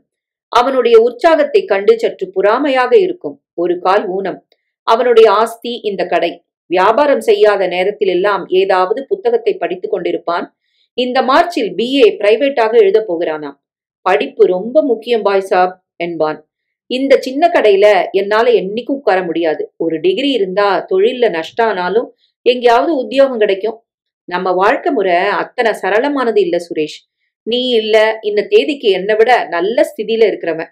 வேண்டாத ஆசைகள்ல உன் மனசு போகக்கூடாது. ஏன்னா அந்த ஆசைகள் நிறைவேறாது. படிப்புக்கும் பட்டத்துக்கும் இந்த தேசத்துல மதிப்பு இல்ல. இன்ஜினியர்களுக்கும் டாக்டர்களுக்கும் வேலை இல்ல. அன்று மாலை அவன் வீட்டிற்கு சென்ற போது அவனுக்காக ஒரு கடிதம் காத்திருந்தது. சட்டென்று மனதின் இறுக்கம் தளர்ந்து போனாற் போல் இருந்தது. தினம் தினம் எட்டி பார்க்கும் எதிர்பார்ப்புகள், ஏக்கத்தில் ஏமாந்து சோர்ந்து மனதின் மூலையில் சுருண்டு படுத்திருந்த எதிர்பார்ப்புகள் குபீர் என்று ஸ்பிரிங் சுருளை விரித்தா மாதிரி முன்னால் பாய்ந்தன. நேர்முக தேர்வுக்கான அழைப்பு. அழகாக நீட்டாக டைப் அடிக்கப்பட்ட கடிதம். அங்கிருந்த பின்குறிப்பு தான் மனதை அப்படி பறக்க விட்டது. தகுதியை வைத்தே வேலை கொடுக்கப்படும். எந்தவித சிபாரிசு கடிதமும் கொண்டு வரக்கூடாது. கடிதத்தை திரும்ப திரும்ப படிக்கையில் இதில் எத்தனை தூரம் உண்மை இருக்கும் என்கிற யோசனையும், இதுவும் ஒரு கண் துடைப்புதானோ என்கிற அனுமானமும் எழுந்தது. யார்ட்டந்துடா கடுதாசி அது என்று புரியாத ஒரு சோர்வு ஏற்பட்டது. ஒரு இன்டர்வியூக்கு கார்டு வந்திருக்கு. அம்மா புருவத்தை சுருக்கி கொண்டு பார்த்தாள். அதுக்கே மூஞ்சிய சொரத்தில்லாம வச்சுக்கிற? அவன் அலுப்புடன் சிரித்தான். இந்த மாதிரி எத்தனை இன்டர்வியூ லெட்டர் வந்தாச்சு. அதுக்காக வேலை கிடைக்காதுங்கிற நிச்சயத்தோட நீ போறதுனாலதான் அவர் உன்னை செலக்ட் பண்றது இல்ல. அம்மாவின் பேச்சில் இருந்த வினோதமான வியாக்கியானங்களுக்கு பழகி போன காரணத்தினால் அவன் பேசாமல் அமர்ந்திருந்தான். சுவாமி மேல பாரத்தை போட்டு தைரியமா போ. நான் வெங்கடாஜலபதிக்கு வேண்டிக்கிறேன், நல்லபடியா நடக்கும். அப்படியானால் இத்தனை நாளும் நீ வேண்டிக் கொள்ளவில்லையா என்று கேட்க நினைத்து அவன் சிரித்தான். உன் வெங்கடாஜலபதிக்கு காது கேட்காது, ரொம்ப தூரத்துல இருக்கார். அண்ணனுக்கும் தங்கைக்கும் நன்னா வாதம் பண்ண தெரியும், வேற ஒன்னும் தெரியாட்டாலும். வேறு என்ன தெரிய வேண்டும்? அவன் இதுவரை அம்மாவை கேட்டதில்லை. அம்மாவுக்கும் அதற்கு பதில் சொல்ல தெரியுமா என்பது சந்தேகம். இந்த 4 மாதங்களாக டிகிரியை கையில் வைத்துக்கொண்டு நாயாய் அலைந்து, பிறகு பிரிட்டிஷ் கவுன்சில் லைப்ரரியில் தனது ஏமாற்றங்களை எல்லாம் புதைத்துவிட்டு வீட்டுக்கு வந்து மனச்சோர்வில் மௌனமாக குளித்து சாப்பிட்டு படுத்து உறங்கும் அவனை பார்த்து அம்மாவுக்கு அவன் மேல், அவன் திறமை மேல் நம்பிக்கை போய்விட்டிருக்க வேண்டும் என்று அவன் நினைத்து கொண்டான். அதிர்ஷ்டங்கிறது ஜாதகத்துக்குள்ள இல்லாதப்போ காரியம் எங்க பாழாருது என்பாள் தன்னையே அடிக்கடி சமாதானப்படுத்திக் கொள்கிற மாதிரி. அம்மாவின் பிரத்யேக லாஜிக் இது என்று அவன் சிரித்தாலும் கொஞ்ச நாட்களாக ஒரே கேள்வி மனதை குடைய ஆரம்பித்திருந்தது. அதிர்ஷ்டம் அப்படி ஒன்று இருக்கிறதா? நிஜமாகவே இருப்பவன் இல்லாதவன் என்கிற மாதிரி இதிலும் வகுப்பு பேதம் உண்டா? அம்மாவின் பேச்சை பார்த்தால் இந்த பேதமெல்லாம் மனுஷத்தனத்துக்கு மீறிய விஷயம் என்கிற பிரமையை ஏற்படுத்திற்று. பின் நான் எதற்காக எதற்கும் முயற்சி செய்ய வேண்டும்? ஃபர்ஸ்ட் கிளாஸ் வாங்கினால் வேலை வாய்ப்புக்கு நல்லது என்கிற எதிர்பார்ப்பில் ஏன் படிக்க வேண்டும்? எனக்கு அதிர்ஷ்டம் இருந்தால்தான் கிடைக்கும் என்றால், என்னுடைய ஜாதகம் என்னை தள்ளுகிற இடத்துக்குத்தான் நான் போவேன் என்றால் ஏன் இத்தனை? ஓ புல்ஷெட்! இந்த மாதிரி வேதாந்தம் தான் நம்மள பாழ் பண்றது. எந்த அநியாயம் நடந்தாலும் அதற்கு ஒரு கவசம் போடுகிறது. பிரமோத் குப்தாவின் ஞாபகம் வந்தது. பிரமோத் பெரிய பிசினஸ் மேனின் பையன். காலேஜில் படித்த ஒரு நாள் கூட சரியாக பாடத்துக்கு வந்ததில்லை. அவனுடைய ஸ்கூட்டரின் பில்லியன் என்றைக்கும் காலியாக இருந்ததில்லை. ஒரு பெண் எப்பவும் இருப்பாள் இவனுடைய இடையை சுற்ற. அவன் பாஸ் செய்தது உலகமகா அதிசயம், அதுவும் ஒரு கோல்மால் என்று எல்லோரும் பேசினார்கள். அந்த உதவாக்கரை ராஸ்கல் போன மாதம் இவன் போயிருந்த ஒரு இன்டர்வியூக்கு வந்திருந்தான். சஃபாரி சூட்டில் சூயிங்கத்தை மென்றபடி மிதப்பாக சிரித்தான். பாலுவை பார்த்து லேசான ஆச்சரியத்தை காண்பித்தான். ஹலோ பாலச்சந்தர், இன்னுமா உனக்கு வேலை கிடைக்கல என்றான். எதிலோ தோற்று போனா மாதிரி அவன் முன் சின்னதாகி போனா மாதிரி ஒரு நமைச்சல் ஏற்பட்டது. வேலை கிடைக்கிறது அவ்வளவு சுலபமா இல்ல Pramod. It's a dirty world யார். உனக்கெல்லாம் கிடைக்கலன்னா இட் இஸ் டூ பேட். பார்வையின் விளிம்பில் ஒரு கேலி தெரிந்தது. இந்த இன்டர்வியூக்கும் ரொம்ப அலட்டிக்காதையார். அவன் நம்மை பரிகாசம் பண்ணுகிறான் என்று சுரீர் என்று கோபம் எழுந்தது. ஏன்னா இது ஒரு வெறும் கண் துடைப்பு. ஏற்கனவே ஒருத்தனை செலக்ட் பண்ணியாச்சு. என்னது? ரிலாக்ஸ் யார். மினிஸ்டரோட சிபாரிசு. காலையில் வீட்டை விட்டு கிளம்பிய போது மேலே விரிந்திருந்த கோட்டைகள் எல்லாம் சரச்சரவென கீழே இறங்கின. பின்ன நீ எதுக்கு வந்திருக்க? பிரமோத் சிரித்தான். சும்மா ஒரு வேடிக்கைக்காக. இந்த வேலையெல்லாம் வேணுங்கிற அவசியமே இல்லை எனக்கு. அப்பாவோட பிசினஸ் இருக்கவே இருக்கு. அடுத்த 2 நாட்களில் அவர்கள் ஏற்கனவே செலக்ட் செய்த ஆள் பிரமோத் குப்தா தான் என்று தெரிந்த போது ஏற்பட்ட ஆத்திரமும் கோபமும் இன்னமும் பசுமையாக இருக்கின்றன. அம்மா இதையும் துரதிருஷ்டங்கிறாளா? வெங்கடாஜலபதிக்கு வேண்டிக்கிறேன், நல்லபடியா நடக்கும். வேண்டிக் கொண்டால்தான் அந்த வெங்கடாஜலபதி நல்லது செய்வாரா? இங்கேயும் ஃபேவரிட்டிசமா? அப்புறம் அந்த மினிஸ்டருக்கும் இந்த கடவுளுக்கும் என்ன வித்தியாசம்? தங்கள் உருவத்திலேயே கடவுளையும் சிருஷ்டித்து தங்கள் குணங்களையே அவனுக்கு கொடுத்து. அவன் சரேல் என்று சுயநினைவுக்கு வந்தான். கன்னங்கள் சூடேறி உள்ளங்கை வியர்த்திருந்தது. மை காட், என்ன ஆகிவிட்டது நமக்கு? எதற்காக நமக்கு எந்த காரணத்துக்காகவாது கோபம் வந்து கொண்டே இருக்கிறது? கோபத்தை தவிர வேறு எந்த உணர்வும் தெரியாமல் போய்விடப் போகிறது கொஞ்ச நாளில். அதாவது இந்த தேர்வும் ஒரு கண் துடைப்பாக இருக்கும் பட்சத்தில். அவனுடைய பார்வை மறுபடி அந்த கடிதத்தின் மேல் சென்றது. எந்த சிபாரிசு கடிதமும் கொண்டு வரக்கூடாது.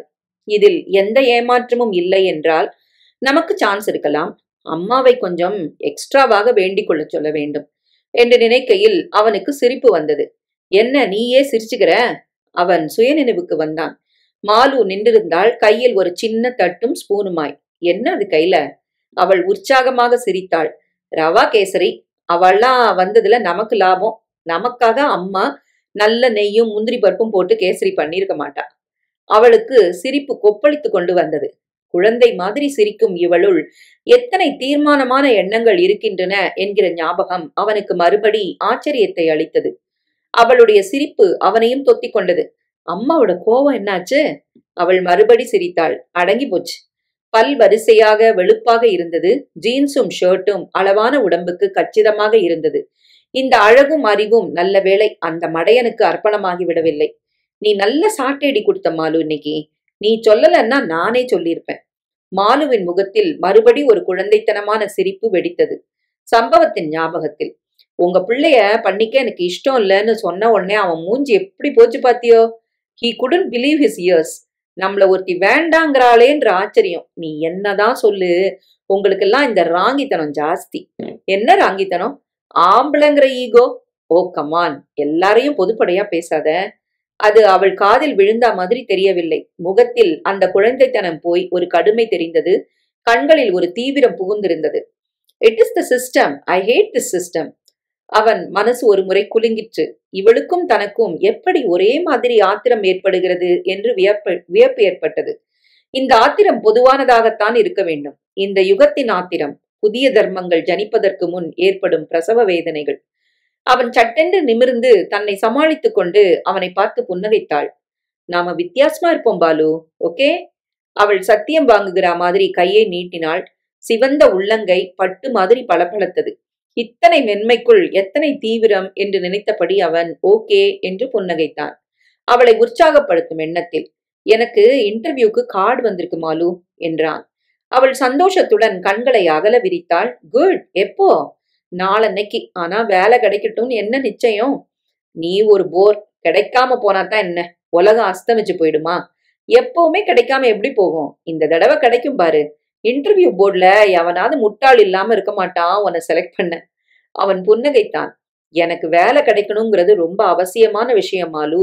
உன் கல்யாண பொறுப்பை நான் ஏத்துக்கிறேன்னு அப்பாட்ட சவால் விட்டிருக்கேன். அவள் நம்ப முடியாதவள் போல் அவனை பார்த்து பிறகு அடக்க முடியாதவளாய் சிரித்தாள். சிவாஜி கணேசன் மாதிரியா? அவனுக்கு அந்த சிரிப்பு வெகு நேரத்துக்கு மனதில் நின்றது. இன்டர்வியூக்கு கிளம்பும் நேரத்திலும் எதிர்பாராமல் ஞாபகம் வந்தது. வெங்கடாஜலபதியின் படத்திற்கு சூடம் ஏற்றி அம்மா அவனை தைரியமா போயிட்டு வா என்று ஆசீர்வதித்தாள். அவன் இறங்கி தெருவுக்கு வரும்போது தனக்குள் நினைத்து கொண்டு புன்னகைத்தான். மாலு சொன்ன மாதிரி இன்டர்வியூ போர்டில் எவனாவது ஒரு முட்டாள் இருக்க மாட்டானா நம்மை செலக்ட் செய்ய? அவன் போய் சேர்ந்த போது அங்கு 8 பேர் உட்கார்ந்திருந்தார்கள். அதில் 2 பெண்கள் மிக சிரத்தையாக அலங்கரித்துக் கொண்டு வந்திருந்தார்கள். டிரெஸ்ஸுக்கு மார்க் என்றால் இவர்களுக்குத்தான் வேலை கிடைக்கும் என்று அவன் நினைத்து கொண்டான். ஹாய் பாலு. பின்னால் இருந்து மெல்லிதாக குரல் கேட்டது. அவன் சட்டென்று திரும்பி பார்த்தான். ரமேஷ். ஓ, நான் உன்னை கவனிக்கவே இல்லை. எப்படி கவனிப்ப? உன் கவனம்தான் வேற எங்கேயோ இருக்கே. பாலு புன்னகைத்தான். நமக்கு இங்க சான்ஸ் எப்படி இருக்கும்னு நினைக்கிறேன்?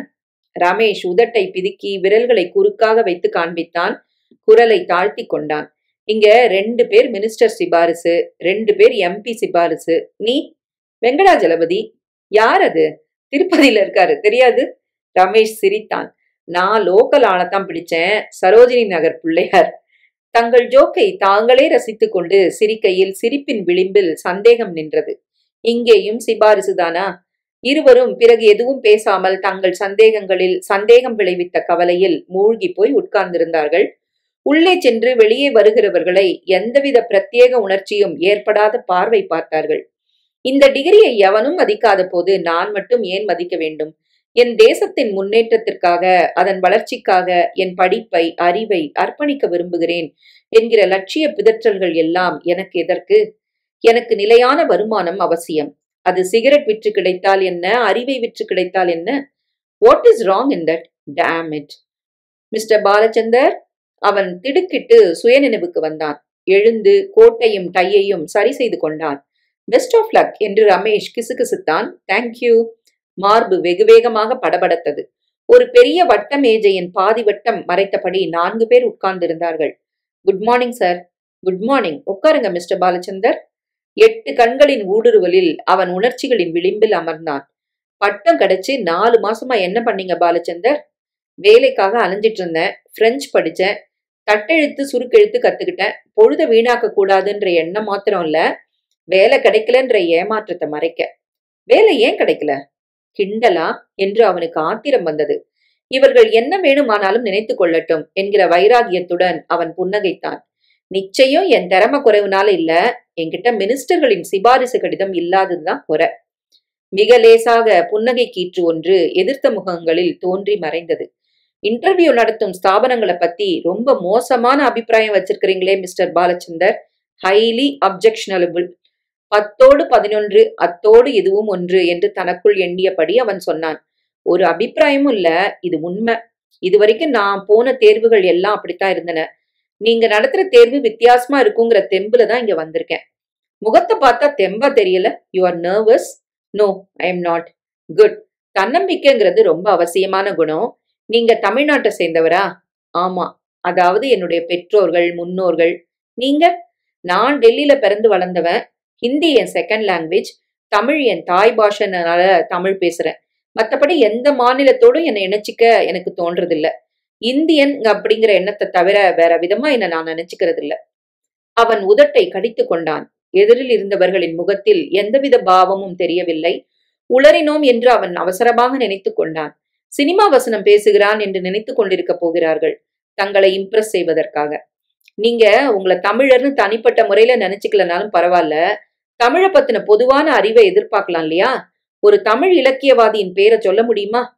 அவன் லேசான அதிர்ச்சியுடன் அவர்களை பார்த்தான். என்ன வேலைக்காக இந்த தேர்வு என்று கேட்க வேண்டும் போலிருந்தது. கிண்டல் செய்கிறீர்களா என்று கேட்க வேண்டும் போல. அவர்கள் தங்களது தடித்த கண்ணாடிகள் வழியாக ஒரு மெலிதான கருணையுடன் பார்த்தார்கள். தே மஸ்ட் பி கிரேசி என்று தனக்குள் எழுந்த எரிச்சலை அடக்க பார்க்கையில் ஒரு பெயர் கூட ஞாபகத்துக்கு வரமாட்டேன் என்றது. சூடம் ஏற்றின நேரத்தில் அம்மா ஏதாவது டிப்ஸ் கொடுத்திருக்கலாம். பிசிக்ஸுக்கும் தமிழ் இலக்கியத்துக்கும் என்ன முடிச்சு? தமிழ் என் பாடமில்லை என்று சொல்ல வெட்கம் ஏற்பட்டது. என்ன, ஒரு பேர் கூட ஞாபகம் வரல? ஒன்று கூட நினைவில் வரல. தமிழ்நாட்டு பஸ்கள்ல பார்த்த அந்த தாடிக்காரரோட படம் நினைவுக்கு வந்தது. ஆனா பேரு என்ன முயன்றும் நினைவுக்கு வரவில்லை. திருவான்மியூர் என்று அசம்பாவிதமாக மண்டையில் பிடிவாதமாக வார்த்தை நின்றது. யாருமே தெரியலையா? தமிழ் நீங்க படிக்காட்டா என்ன? ஒரு கவியோட நூற்றாண்டு நடந்ததே, அதாவது தெரியுமா? ஓ, பாரதி. குட். ரொம்ப சீக்கிரம் சொல்லிட்டீங்க. அவனுக்கு அசாத்திய எரிச்சல் ஏற்பட்டது. நான் பாரதியின் கொள்ளுப்பாட்டனை பத்தி நினைச்சு கொண்டிருந்தால் என்று சொல்ல நினைத்து வாயை மூடிக்கொண்டான். அடுத்து பாரதி பாடல் ஒண்ணு சொல்ல சொல்வார்களோ? கேட்டால் நோ தேங்க்யூ என்று எழுந்து விட வேண்டும். போய்விட்டு போகிறது என்று பரிந்து கொண்டு வந்தார் போல் வந்தார் இன்னொருத்தர். பொது அறிவு இல்லைன்னாலும் உங்க பாடத்தின பத்தின விஷய அறிவு இருக்கான்னு பார்க்கலாம். அவர்கள் தொடர்ந்து கேட்ட 2-3 கேள்விகளுக்கு அவன் வினாடி கூட தயங்காமல் பதில் சொன்னான். இருந்தும் தேர்வு முடிந்து வெளியில் வந்தபோது எல்லாம் ஒரே அபத்தமாக தோன்றிற்று. எதற்காக இந்த தேர்வு? என்ன பதில் சொன்னோம் என்றே புரியாத குழப்பமாக இருந்தது. அகர வரிசைப்படி ரமேஷின் முறை வருவதற்கு இன்னும் 5 பேர்கள் இருந்ததால் அவன் தூரத்தில் இருந்தபடியே அவனை பார்த்து உதட்டை பிதுக்கிவிட்டு வெளியே வந்தான். பெரிய காம்பவுண்டில் இருந்த மரத்தடியில் அமர்ந்தபடி அந்த 2 பெண்களில் ஒருத்தி அழுது கொண்டிருந்தாள். அவனுக்கு ஐயோ பாவம் என்றிருந்தது. இவர்களை என்ன கேள்வி கேட்டார்களோ? என்ன விவஸ்தை கெட்ட இன்டர்வியூக்கள்! குலாம் காதருக்கும் கோகுலாஷ்டமிக்கும் முடிச்சு போட்டுக்கொண்டு கேள்விகள். அவர்கள் கேட்ட கேள்விகளையும் தான் விழித்துக் கொண்டு உட்கார்ந்ததையும் நினைக்க நினைக்க அவனுக்கு சிரிப்பு வந்தது. பாரதி, திருவள்ளுவரின் பெயர் எப்படி மறந்து போயிற்று? மாலுவிடம் இதை பற்றி சொன்னால் விழுந்து விழுந்து சிரிப்பாள். மாலுவை பற்றி நினைத்ததும் அப்பாவிடம் அவன் சவால் விட்டது ஞாபகத்துக்கு வந்தது. அப்பாவின் கேலியிலும் கிண்டலிலும் ஏதும் தப்பில்லை என்று நினைக்கையில் என்னவோ மாதிரி இருந்தது. இப்போதைக்கு உத்தியோகம் கிடைக்கும் வழியை காணும். சட்டென்று அவன் கவனம் கலைந்தது.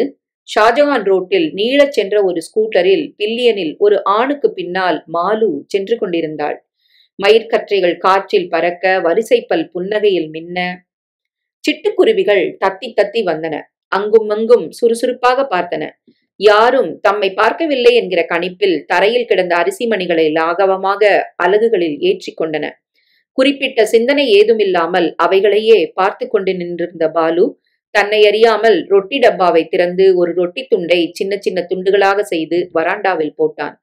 நமக்கு இவன் தோழனா எதிரியா என்று அளக்கிற மாதிரி குருவிகள் நிதானித்து பிறகு தைரியத்துடன் அருகில் வந்து சாப்பிட ஆரம்பித்தன. அவற்றின் சுறுசுறுப்பையும் அசைவுகளின் லாகவத்தையும் பார்க்கும்போது முதல் முறையாக குருவிகளை பார்த்த மாதிரி அவனுள் பிரமிப்பு ஏற்பட்டது. என்ன பாரதியார்னு நினைப்பா? அவன் திடுக்கிட்டு திரும்பி பார்த்தான். மாலு. ஜீன்ஸுக்கு மேல் முழங்கை ஸ்வெட்டர், பளிச்சென்ற பிராமிஸ் சிரிப்பு. இன்று மாலை அவளை யாருடனோ ஸ்கூட்டரில் பார்த்தது சட்டென்று நினைவுக்கு வந்தது. அதை அவன் அவசரமாக ஒதுக்கிவிட்டு புன்னகைத்தான். பாரதிக்கும் எனக்கும் என்ன? அவர் இப்படித்தான் வீட்டுல இருந்த அரிசியெல்லாம் குருவிக்கு போட்டுடுவாராம். நான் கொஞ்சம் புத்திசாலி, நமக்கு மிச்சம் இருக்கான்னு பார்த்துட்டு தான் குருவிக்கும் கொடுக்குறேன். ஏய், யூ நோ சம்திங், இந்த பாரதியார் பேர் கூட எனக்கு இன்னைக்கு இன்டர்வியூல ஞாபகத்துக்கு வரல. உனக்கு எப்படி ஞாபகம் இருக்கு? ஏன்னா எனக்கு உன்னை விட தமிழ் ஞாபகம் ஜாஸ்தி. ரொம்ப பெருமை அடிச்சுக்காத. நீயும் இன்டர்வியூ போர்டுக்கு முன்னால உட்காரும் போது மறந்து போயிடுவ. இன்னைக்கு ஒரு தமிழ் இலக்கியவாதோட பேரை சொல்லுன்னா மദ്രാஸ் பஸ்ல பார்த்த திருக்குறள் ஞாபகம் வந்தது. ஆனா திருவள்ளுவர் பேரு சுத்தமா ஞாபகத்துக்கு வரல. அதுக்கு பதிலா திருவான்மியூர் தான் வந்தது. மாலு விழுந்து விழுந்து சிரித்தாள். கவலைப்படாத, ஒன்னத்தான் செலக்ட் செய்ய போறா. தமிழ்வாதியார் வேலை கொண்டு இல்லையே இந்த வேலை. இல்ல, அதான் பாரு, எத்தனை பேத்தலான கேள்வி இது. உன்னை ஆழம் பாக்குறா, அவ்வளவுதான். யாராவது தமிழன் இருந்திருப்பான் போர்டுல. உனக்கு ஜெனரல் நாலேஜ் குறைச்சலா இருந்தா அவளுக்கு நல்லது. அங்க எங்க புத்தி போகாம அவ கொடுக்குற வேலையை ஒழுங்கா பண்ணுவ. Don't be chilli. அவ கேட்ட கேள்விக்கெல்லாம் கண்ணா வேணான்னு பதில் சொல்லியிருக்கேன். வேலை கிடைக்காது. அப்ப நிச்சயம் வேலை கிடைக்கும். ஒழுங்கா பதில் சொன்ன இடத்துல எல்லாம் எங்க கிடைச்சது? அவளுடைய வாதம் அவனுக்கு வேடிக்கையாக இருந்தது. கூடவே ஒரு மிகச் சின்ன நம்பிக்கை ஒளி எட்டி பார்த்தது. இவள் நினைக்கிறா மாதிரி அத்தனை பைத்தியக்காரர்களாக அவர்கள் இருக்க போகிறார்களா? You must be crazy Malu. அவள் சிரித்தாள். அவன் தோளை தோழமையுடன் தட்டினாள். இது ஒரு பைத்தியக்கார உலகம் யார். இதுல நீயும் பைத்தியமா இருந்தா தான் பழிச்சுக்க முடியும். அவள் குரலில் இருந்த ஏதோ ஒன்று அவனை தாக்கிற்று. இத்தனை சிரிப்பும் விளையாட்டும் ஒரு வெளிப்போர்வை என்று தோன்றிற்று. உலகத்துக்கு மேல உனக்கு ஏன் இத்தனை வெறுப்பு மாலு? அவள் கண்களை அகல விரித்தாள். வெறுப்பா? இல்லையே, I love it. I love this life. சண்டை போட்டு ஜெயிக்க வேண்டிய விஷயங்கள் இருந்தா தான் எனக்கு ரொம்ப மஜாவா இருக்கு. அவனுக்கு மறுபடியும் அன்று மாலை அவளை யாருடனோ பார்த்தது நினைவுக்கு வந்தது. இன்னைக்கு சாயங்காலம் உன்னை பார்த்தேன் மாலு. எங்க? ஷாஜகான் ரோட்ல யாரோடையோ ஸ்கூட்டர்ல போயிட்டு இருந்த. அவள் கள்ளமில்லாமல் சிரித்தாள். ஓ ஆமா, பண்டாரா ரோடுக்கு போயிருந்தேன் ஒரு ஃப்ரெண்டை பார்க்க. திரும்பி வரத்துக்கு பஸ் ஸ்டாப்ல பஸ்ஸுக்காக 1 மணி நேரம் நின்றுட்டு இருந்தேன். பஸ்ஸே வரல. நல்ல வேளை அந்த வழியா காலேஜ்ல என்னோட படிச்ச அஜய் போயிட்டு இருந்தான். லிஃப்ட் கொடுன்னு நிறுத்தி ஏறினேன். ஒரு வேடிக்கை, காலேஜ்ல படிக்கிறச்சே லிஃப்ட் கொடுக்குறேன்னு பின்னாடியே சுத்துவான். ஏறிக்கவே மாட்டேன். ஏன்? படிக்கிற சமயத்துல அந்த மாதிரி போனா உடனே அவனுக்கு கற்பனைகள் ஆரம்பிச்சிரும். அவனுக்கு வேடிக்கையாக இருந்தது. இப்ப ஆரம்பிக்காதா? அவள் சிரித்தாள். சான்ஸ் குறைச்சல். இப்ப கொஞ்சம் பொறுப்பும் இருக்கும். அவன் திடீரென்று பெரிதாக சிரித்தான். உன்னை அப்படி பார்த்த உடனே எனக்கு என்ன தோணித்து தெரியுமோ? நீ இந்த ஆளுக்காகத்தான் வெங்கடேசனை வேண்டான்னு சொல்லிட்டேன்னு தோணித்து. அவள் ஒரு வினாடி திகைப்புடன் பார்த்துவிட்டு பிறகு பகபகவென சிரித்தாள். நீயும் சரியான போர் தான். பாட்டிமா மாதிரி முடிச்சு போட்டுண்டு. மை காட், நீ எப்படி அப்படி நினைச்ச? அவன் மழுப்பலாக சிரித்தான். 2+2 4ன்னு நினைச்சேன். 2+2 4 தான். நீதான் 3ன்னு நினைச்சுட்டு இருக்க மண்டு. அவள் செல்லமாக அவன் மண்டையில் அடித்தாள். அம்மா எங்க காணோம்? முருகன் கோயிலுக்கு போயிருக்கா. அவள் ஆயாசத்துடன் தலையை அசைத்தாள். இந்த அம்மா வேற, சுவாமிக்கே போர் அடிச்சிட போறது. அம்மா வேண்டிக்கிற வேண்டுதல் கன்ஃபியூஸ் கூட ஆயிடும். எனக்கு வேலை பண்ணி வச்சு உனக்கு கல்யாணத்தையும் பண்ணி வச்சிட போறார். கடகடவென்று அவள் சிரிப்பு அவனையும் தொத்தி கொண்டது. எனக்கு நிஜமாவே வேலையாகும் போல இருக்கு பாலு. ஆனா எனக்கு கல்யாணம் ஆகும் போல இல்ல. மீண்டும் சிரிப்பு. எங்க? யூனிவர்சிட்டியில கிடைக்கும் நினைக்கிறேன், லெக்சரர் போஸ்ட். குட், உனக்கும் கிடைக்கும் யார், கவலைப்படாத. நான் எதுக்கு கவலைப்படணும்? வெங்கடாஜலபதி இருக்கப்போ. அது யாரது? அம்மாவை கேளு. திருப்பதி அட்ரஸ். மாலு பெரிதாக சிரித்தாள். பாலு, எனக்கு கொஞ்சம் கவலையா இருக்கு. உனக்கு மூளை கலங்கி போயிட்டோன்னு. இந்த பாரு, வேலை கிடைக்கலன்னு ரொம்ப கவலைப்படாத. நீ சும்மா கவலைப்பட்டு என்ன பிரயோஜனம்? மாலு தன் ஜோலியை கவனிக்க எழுந்து போனாள். வெகு நேரத்துக்கு அவளுடைய வார்த்தைகள் சுழன்று சுழன்று மனதில் நின்றன. நீ சும்மா கவலைப்பட்டு என்ன பிரயோஜனம்? தட்ஸ் இட் என்று அவன் நினைத்து கொண்டான். கவலைப்பட்டு எந்தவித பிரயோஜனமும் இல்ல. வாய்தான் வார்த்தைகளை உச்சரித்தது. மனசு குட்டையிலேயே நின்றது. மாலு வெகு சுலபமாக சொல்லிவிட்டாள் என்று தோன்றிற்று. இது வெறும் கவலை இல்லை. உடனடியாக வேலை கிடைக்காவிட்டால் சோற்றுக்கு லாட்டரி என்கிற பிரச்சனை இல்லை. இது ஒரு தன்மான பிரச்சனை. அதற்கு திரும்ப திரும்ப விழும் அடியினால் கிளம்பி இருக்கும் பீதி. நல்ல ஸ்திரமான அஸ்திவாரத்தின் மேல்தான் நிற்கிறோம் என்கிற மிதப்பில் இருக்கையில் சரசரவென ஆற்று மணலாய் அடிசரிந்து நிற்பவனை குழியில் புதைக்கிற மாதிரி அந்தரத்தில் நின்று வேர்களை தேடுகிற பீதி இது. நன்னா படிச்சாதான் முன்னுக்கு வர முடியும், நல்ல மார்க் வாங்கினா உடனடியா வேலை கிடைக்கும் என்ற அப்பாவின் தர்மோபதேசங்களை நம்பி விழுந்து விழுந்து படித்து பாஸ் செய்து இப்போது அதே அப்பாவின் வாயினால் உத்தியோகத்துக்கே வழிய காணும் என்ற நையாண்டி செய்யப்படும் அவலம் கிளம்பும் பீதி இது. நம்பிக்கை வைத்திருந்த விஷயங்கள் எல்லாம் கேலி கூத்தாய் நிற்பதைக் கண்டு எழும் பீதி இது. ஆபீஸிலிருந்து அப்பா வந்து விட்டார். இன்டர்வியூ எப்படி பண்ணின என்றார் நிதானமாக. திருப்திகரமா இல்ல என்றான் அவன் ஆங்கிலத்தில். அப்பாவின் முகத்தில் இப்பொழுதெல்லாம் அடிக்கடி தென்படுகிற கடுமை தெரிந்தது. என்று ஒரு சின்ன உருமலாக ஆரம்பித்தார். வெறுமன படிச்சு மார்க் வாங்கினா போறாது. பேசுறதும் கேள்விக்கு பதில் சொல்றதும் ஒரு கலை. அது சுயமா இல்லைன்னா கல்டிவேட்டாவது பண்ணிக்கணும். இன்டர்வியூவ நடத்துறவன் நம்மளை விட வயசானவன், அனுபவஸ்தன், படிச்சவங்கிற நினப்பு இருக்கணும். அந்த நினப்பு இருந்தா தான் உனக்கு வினயத்தோட பதில் சொல்ல வரும். உன்னை விட நான் கெட்டிக்காரன் நீ மெதப்பா அவன்கிட்ட பேசினியானா அவனுக்கு என்ன தலையெழுத்து உனக்கு வேலை கொடுக்கணும்னு? அவனுள் சுறுசுறுவென ஆத்திரம் கிளம்பிற்று. அவன் வெகு கஷ்டப்பட்டு தன்னை அடக்கி கொண்டான். அப்பா எப்பவும் சாட்டையால் அடிக்கிற மாதிரிதான் பேசுவார். அதுவும் இந்த 4-5 மாதங்களின் அனுபவத்தில் அவன் திறமை மீது சுத்தமாக நம்பிக்கை அவருக்கு போய்விட்டது என்று தோன்றிற்று. தன்னுடைய மனச்சோர்வை புரிந்து கொள்ள இவரால் முடியவில்லை என்றாலும் இங்கிதமாவது பேசக்கூடாதா என்று அவனுக்கு ஆத்திரம் வந்தது. அப்பா பேசிக்கொண்டே இருந்தார். அவரை நிறுத்த முடியாது என்று தோன்றிற்று. அவருக்கு அவன் ஏற்படுத்திவிட்ட ஏமாற்றத்திற்கு வடிகால் தேடுகிற மாதிரி வார்த்தைகளை பின்னிக் கொண்டு போனார். இன்டர்வியூல பதில் எப்படி சொல்லணுங்கிற பத்தி தான் இப்ப ஏகப்பட்ட புஸ்தகங்கள், கைடுகள் எல்லாம் வந்துட்டு இருக்க. எதையாவது படிச்சு பாக்குறது. எனக்கு தான் எல்லாம் தெரியும், எம்எஸ்சி ஃபர்ஸ்ட் கிளாஸ்னு மாற தட்டின்னு போனியானா எவனாவது ஒருத்தன் உன் காலை வாடுறதுக்குன்னே உட்கார்ந்துருப்போம். அசம்பாவிதமா கேட்கிற கேள்விக்கு டக்குன்னு பதில் சொல்ல தெரியணும். அதுலதான் இருக்கு உன் சாமர்த்தியம். முட்டாள்தனமா கேள்வி கேட்கறான்னு உனக்கு கோபம் வந்ததானா அடுத்தவனுக்கு தான் சான்ஸ், உனக்கு இல்ல இந்த ஜென்மத்துல. அவனுடைய இன்டர்வியூவை பற்றின விவரங்களை மாலுவின் மூலம் ஏற்கனவே இவர் அறிந்து கொண்டுதான் ஆத்திரப்படுகிறார் என்று அவனுக்கு புரிந்தது. அவனிடமிருந்து எந்த விதமான பதிலையும் எதிர்பாராமல் தன் பேச்சை, தன் கோபத்தை தானே ரசித்து அதற்கு தூபம் போட்டுக் கொள்கிற மாதிரி தோன்றிற்று. அவன் விருட்டென்று எழுந்து வேறு அறைக்கு சென்றான். இந்த கோபம் மட்டும் இருக்கு அண்ணனுக்கும் தங்கைக்கும், வேற ஒன்னும் இல்லாட்டாலும். இந்த வார்த்தைகள் ஏற்படுத்திய அவமானம் அடுத்து 10 நாட்களுக்கு அவனை துரத்தி துரத்தி வந்தது. 11ஆம் நாள் நம்ப முடியாத ஒரு அதிசயம் ஏற்பட்டது. அவனுக்கு வேலைக்கு ஆர்டர் வந்தது. ஆல் தி பெஸ்ட் யார் என்றாள் மாலு. தேங்க்யூ என்று புன்னகைக்கையில் பாலுவுக்கு லேசாக கூச்சம் ஏற்பட்டது. 4 நாட்களில் அவனது அந்தஸ்து அந்த வீட்டில் ஏகமா ஏறி இருந்தது. அம்மாவின் பேச்சில் இப்பொழுது அதிக வாஞ்சை தெரிந்தது. அப்பாவின் முகத்தில் கடுமை குறைந்திருந்தது.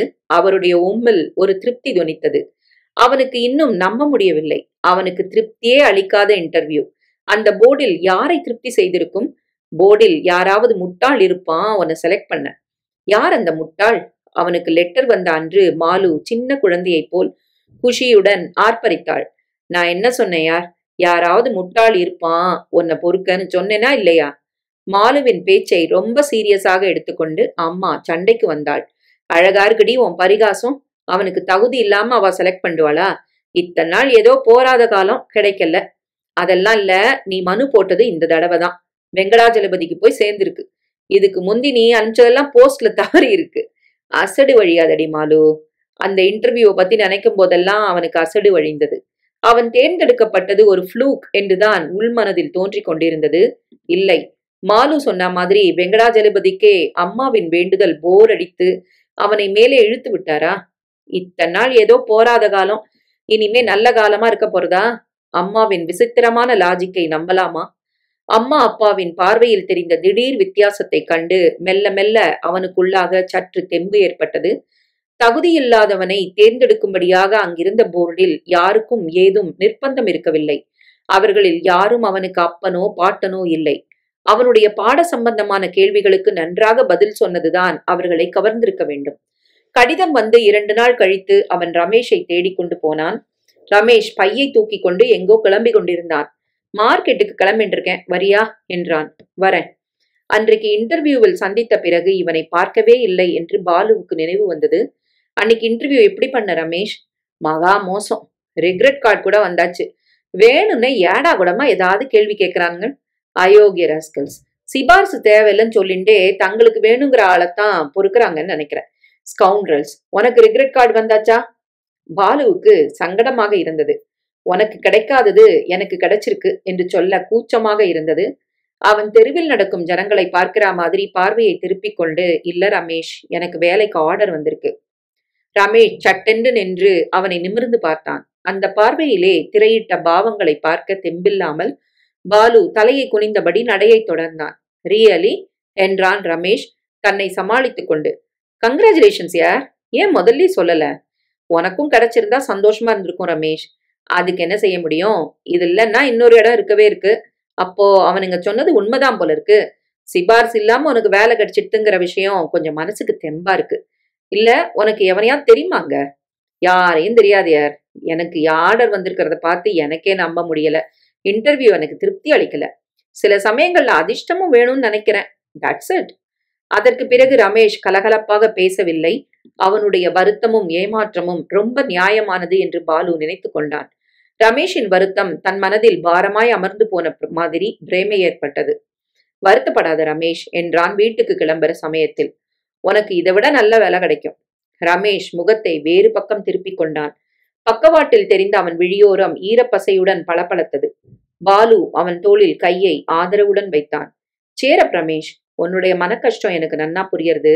2 நாள் முந்தி வரைக்கும் நான் உன்ன மாதிரி தான் இருந்தேன். நான் நினைக்கவே நினைக்காத சமயத்துல எனக்கு வேலை கிடைச்ச மாதிரி உனக்கும் கிடைக்கும் பாரு. ரமேஷ் முகத்தை திருப்பாமலே வேறு பக்கம் தீவிரமாக பார்த்து கொண்டிருந்தான். வெகு பிரயாசைப்பட்டு கண்ணீரை அடக்க பார்க்கிறான் என்று புரிந்தது. வருத்தப்படாத Ramesh, don't make me feel guilty. Ramesh சட்டென்று திரும்பினான். கண்களின் விளிம்பில் படர்ந்திருந்த நீர் தெருவின் விளக்கு வெளிச்சத்தில் பளபளத்தது. அவசரமாக பாலுவின் கைகளை பற்றினான். நீ எதுக்கு வருத்தப்படணும் பாலு? உனக்காது கிடைச்சதேன்னு சந்தோஷப்படுறேன். சாரி, சில சமயம் நம்மள மீறி சுய பச்சாதாபம் வந்துடுறது. எனக்கு வேலை கிடைச்ச உடனே உனக்குத்தான் முதல்ல வந்து சொல்லுவேன்.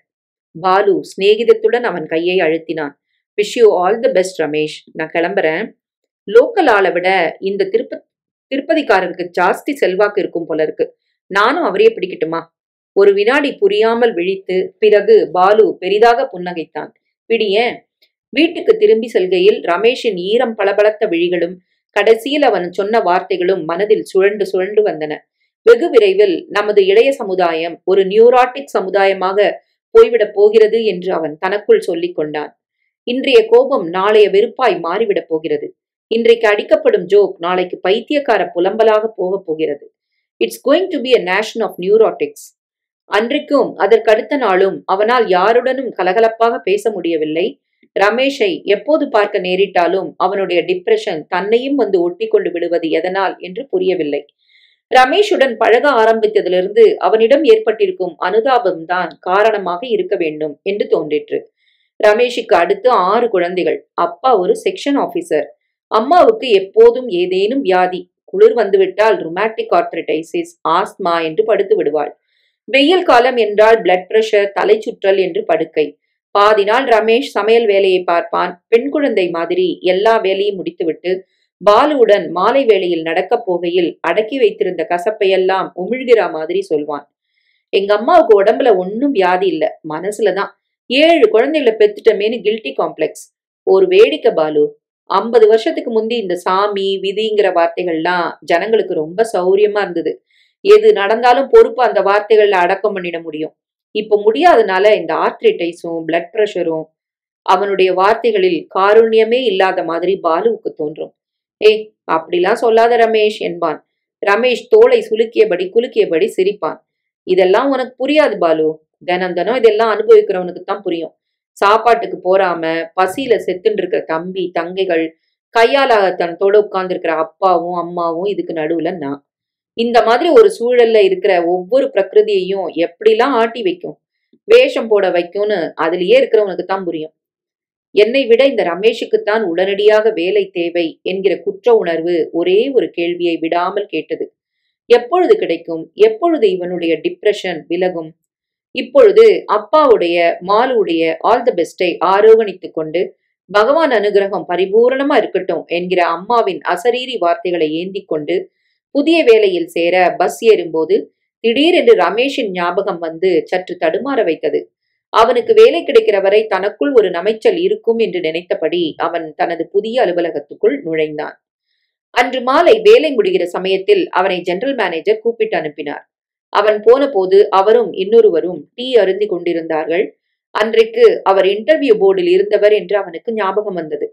வாங்க மிஸ்டர் பாலச்சந்தர், இவரை தெரியறதா? மிஸ்டர் நாகநாதன், அரசாங்க தரப்புல நமக்கு அட்வைசர், சீனியர் IAS ஆபீசர்ல ஒருத்தர். நாகநாதன் எழுந்து ஹவு டு யூ டூ என்று கையை குலுக்கினார். சற்று நேரம் பொதுவாக பேசிக் கொண்டிருந்து விட்டு நாகநாதன் எழுந்தார். உங்க வீடு எந்த பக்கம் மிஸ்டர் பாலச்சந்தர் என்றார். லஜ்பத் நகர். வாங்க, நான் அந்த பக்கம்தான் போறேன், உங்களை டிராப் பண்றேன். பஸ்ஸில் 1½ மணி நேரம் பிரயாணம் மிச்சம் என்கிற சின்ன சந்தோஷத்துடன் அவன் தேங்க்யூ சார் என்று அவரை தொடர்ந்தான். வழிநெடுகிலும் நாகநாதன் அவனிடம் மிக சரளமாக பேசிக் கொண்டு வந்தது அவனுக்கு ஆச்சரியமாக இருந்தது. இத்தனை சீனியர் ஆபீசர் இன்றைக்கு வேலையில் சேர்ந்திருக்கும் பொடியனிடம் இவ்வளவு சிநேகிதம் காண்பிக்க வேண்டுமானால் இவர் ஒரு வித்தியாசமான மனிதராக இருக்க வேண்டும் என்று மதிப்பு ஏற்பட்டது. சாணக்கியபுரி திருப்பத்தில் அவர் இடது பக்கமாக ஒடித்த போது அவன் நேரா போலாமே லஜ்பத் நகருக்கு என்றான் மெல்ல.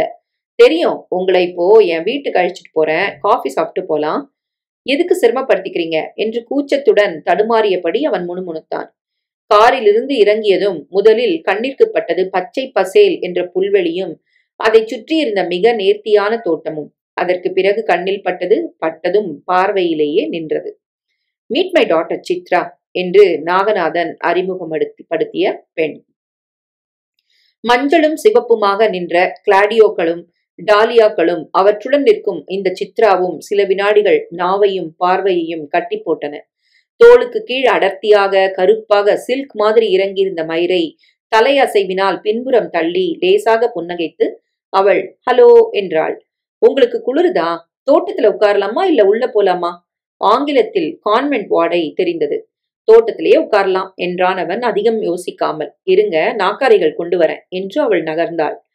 லெட் மீ ஹெல்ப் யூ என்றபடி அவன் அவளை பின்தொடர்ந்தான். அவளுடன் சேர்ந்து நடக்கையில் அவளிடமிருந்து ஒரு மென்மையான சென்டின் மனம் வந்தது. அவளது மறுப்பை கவனியாதவன் போல் அவளுடன் அவன் நாற்காலியை சுமந்து தோட்டத்தில் போட்டான். தேங்க்யூ என்று தனது சில்க் தலைமயிரை கோதியபடி அவள் நிமிர்ந்து சிரிக்கையில் அவன் கவனம் சரேலென்று அவள் மேல் நின்றது. காட்ராய் பேண்ட்டுக்கு மேலே இறுக்கமான ஸ்வெட்டர் அணிந்திருந்தாள். ஸ்வெட்டருக்குள் அவள் ஏதும் உள்ளாடை அணியவில்லை என்கிற பிரக்ஞை அவனுள் லேசான அதிர்வையும் சலனத்தையும் ஏற்படுத்திற்று. இவளுக்கு கூச்சம் கிடையாதோ, குளிராதோ என்கிற மௌன கேள்விகளுடன் பார்வை மறுபடி அவள் மேல் நின்றது. என்னிடம் சரக்கு இருக்கிறது, காண்பிக்கிறேன் என்கிற திமிராக இருக்க வேண்டும், அல்லது உள்ளே போடும் விஷயத்தை எரிக்கும் ஃபெமினிஸ்டாக இவள் இருக்க வேண்டும் என்று அவன் தனக்குள் சிரித்து கொண்டான்.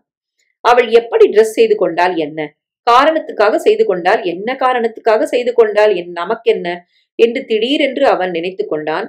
இவள் மேல்மட்டத்தை சேர்ந்தவள், நமக்கும் இவளுக்கும் எந்தவிதமான சம்பந்தமும் இல்லை. வெள்ளை உடையில் ஒரு நேபாளி வேடைக்காரன் டீ ட்ரேயை சுமந்து கொண்டு வந்தான். டீபாட்டின் மேல் கம்பளிக்குள்ளாய் அமர்ந்திருந்தது. சின்ன சின்ன பீங்கான் கிண்ணங்களில் முறுக்கும் தட்டையும் இருந்தன. சித்ரா எழுந்து கிண்ணங்களை அவனிடம் நகர்த்தினாள் புன்னகையுடன். மறுபடியும் மிதந்த தன் பார்வையை அவன் வலுக்கட்டாயமாக இழுத்து ஒரு தட்டையை எடுத்துக்கொண்டான். அரை கண் மூடியபடி நாகநாதன் ஒரு பைப்பை புகைத்து கொண்டு அமர்ந்திருந்தார். இவர்கள் தமிழர்கள் என்று சொல்வதற்கு இந்த தட்டையும் முறுக்கும் தான் சாட்சி என்று நினைத்து அவனுக்கு சிரிப்பு வந்தது. அவள் ஆங்கிலத்திலேயே பேசுவதை பார்த்து அவளுக்கு தமிழ் தெரியுமோ தெரியாதோ என்று அவனுக்கு சந்தேகமாக இருந்தது.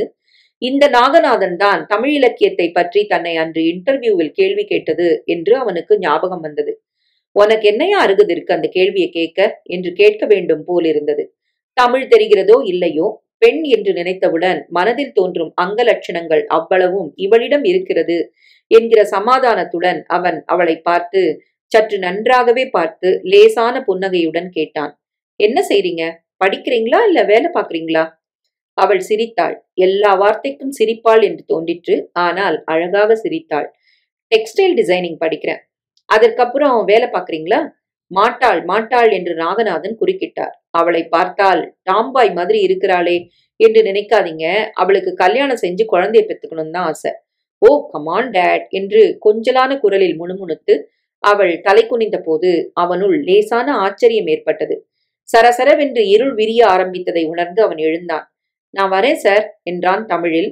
இருங்க, நான் டிராப் பண்ணிடுறேன் என்று நாகநாதன் எழுந்தார். வேண்டாம், அதுக்கு அவசியம் இல்ல, தேங்க்யூ வெரி மச் என்றான் அவன் அவசரமாக. நாகநாதன் எழுந்து அவன் கையை குலுக்கினார். அடிக்கடி வாங்க மிஸ்டர் பாலச்சந்தர் என்றாள் சித்ரா. என்ன பாலுன்னு சிநேகிதர்கள் கூப்பிடுறாங்க. அவள் சிரித்தாள். மெத்தென்ற கையை நீட்டினாள். would like to see you more Balu. வரேன். பஸ் ஸ்டாப்புக்கு விரைகையில் ஆகாசத்தில் மிதக்கிற மாதிரி இருந்தது. பட்டு போன்ற கை ஸ்பர்சம் கைக்குள்ளேயே இன்னும் இருந்தது. அவளுடைய மிருதுவான சென்ட் அவனை தொடர்ந்து வருகிற மாதிரி பிரேமை ஏற்பட்டது. அவளுடைய டைட் ஸ்வெட்டரும் அதில் அவன் திடுக்கிட்டான். ஓ, காட்ட என்ன நேர்ந்து விட்டது? எனக்கு முன்பின் பெண்களையே பார்க்காத மாதிரி ஏன் இப்படி மனசு தடுமாறுகிறது?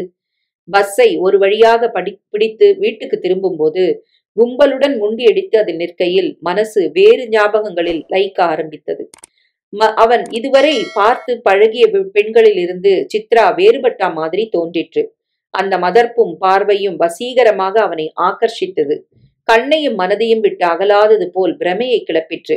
ஷீ இஸ் கிளாஸ் என்று அவன் தனக்குள் முணுமுணுத்துக் கொண்டான். That's it. கீழ்மட்டத்து நடுத்தர வகுப்பை மட்டுமே பார்த்து பழகிய தன் கண்ணுக்கு அவள் வித்தியாசமாக தெரிவதில் ஆச்சரியமில்லை. அவள் மேல்மட்டத்தை சேர்ந்தவள், ராஜ பரம்பரையின் மதர்ப்பில் வளர்ந்தவள். அந்த நிறமும் உயரமும் மார்பின் எழுச்சியும் அதன் வளர்ப்புகளும் வீடு போய் சேருகின்ற வரையில் இந்த பிரமிப்பு அவனை ஆட்கொண்டிருந்தது. வீட்டு வாசற் கதவை பிடித்தபடி அம்மா நின்றிருந்தாள். அவனை கண்டதும் முகத்தின் இறுக்கம் சற்று தளர்ந்த மாதிரி தென்பட்டாள். அம்மாவை நினைத்து ஒரு வினாடி பாவமாக இருந்தது.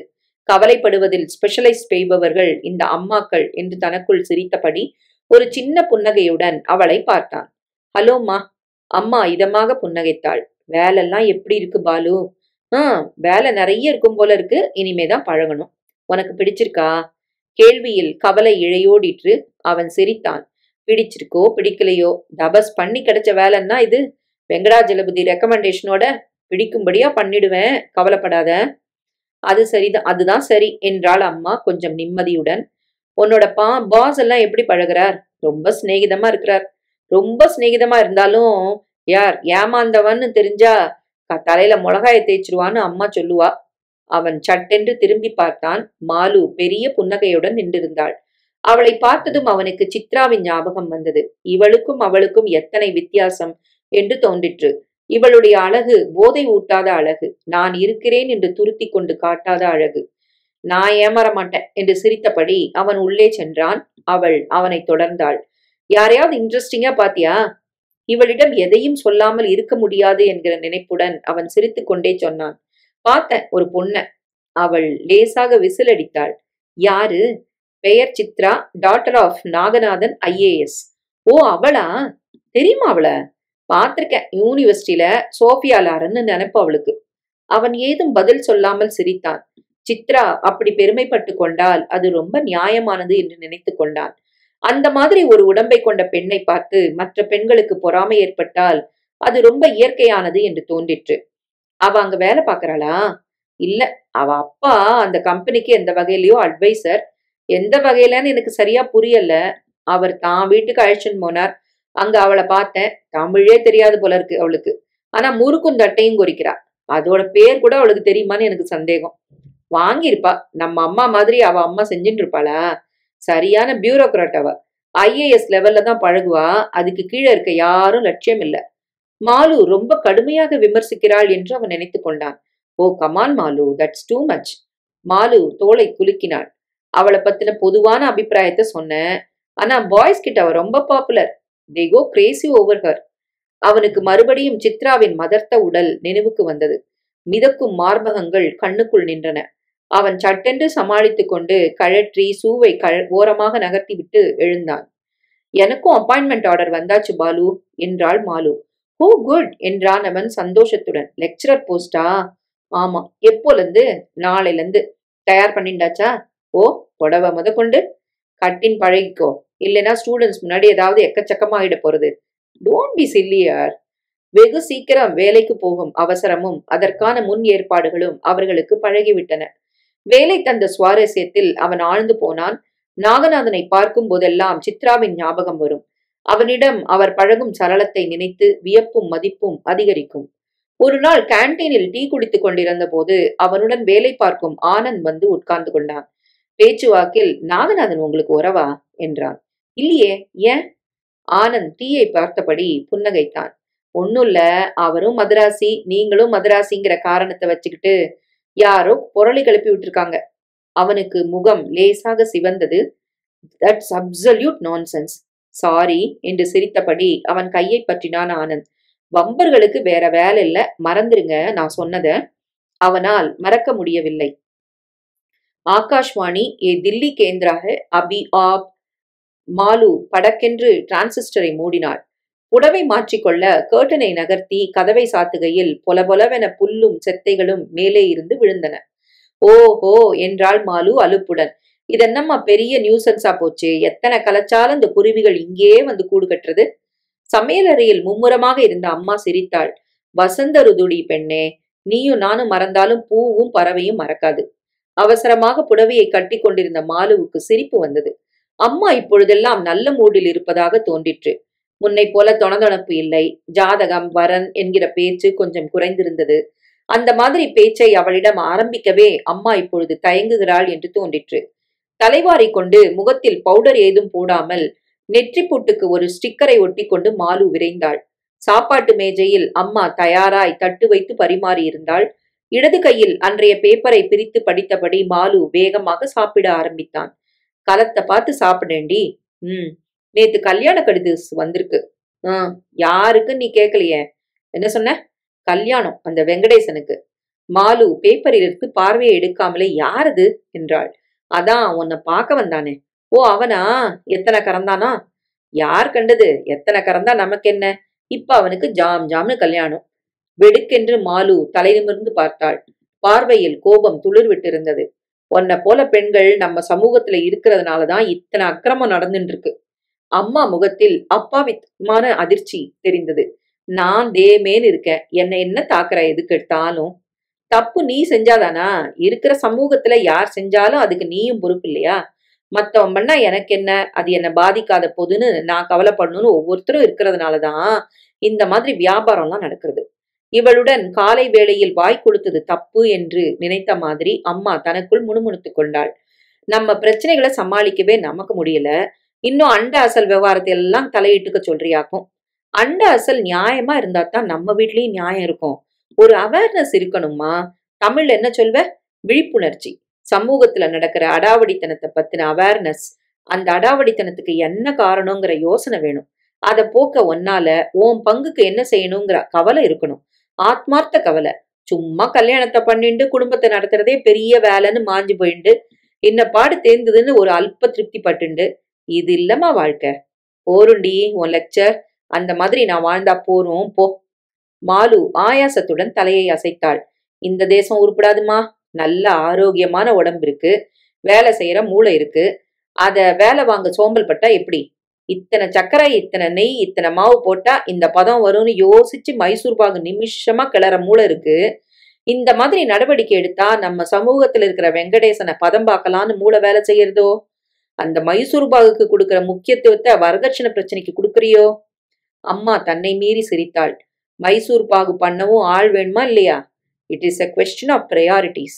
சமூக சீர்திருத்தம்னா ஏதாவது ஒரு சங்கம் பண்ணிடும் நீ எதிர்பார்க்கிற. எந்த சங்கத்தாலையும் சமூகத்தை சீர்திருத்த முடியாதுமா.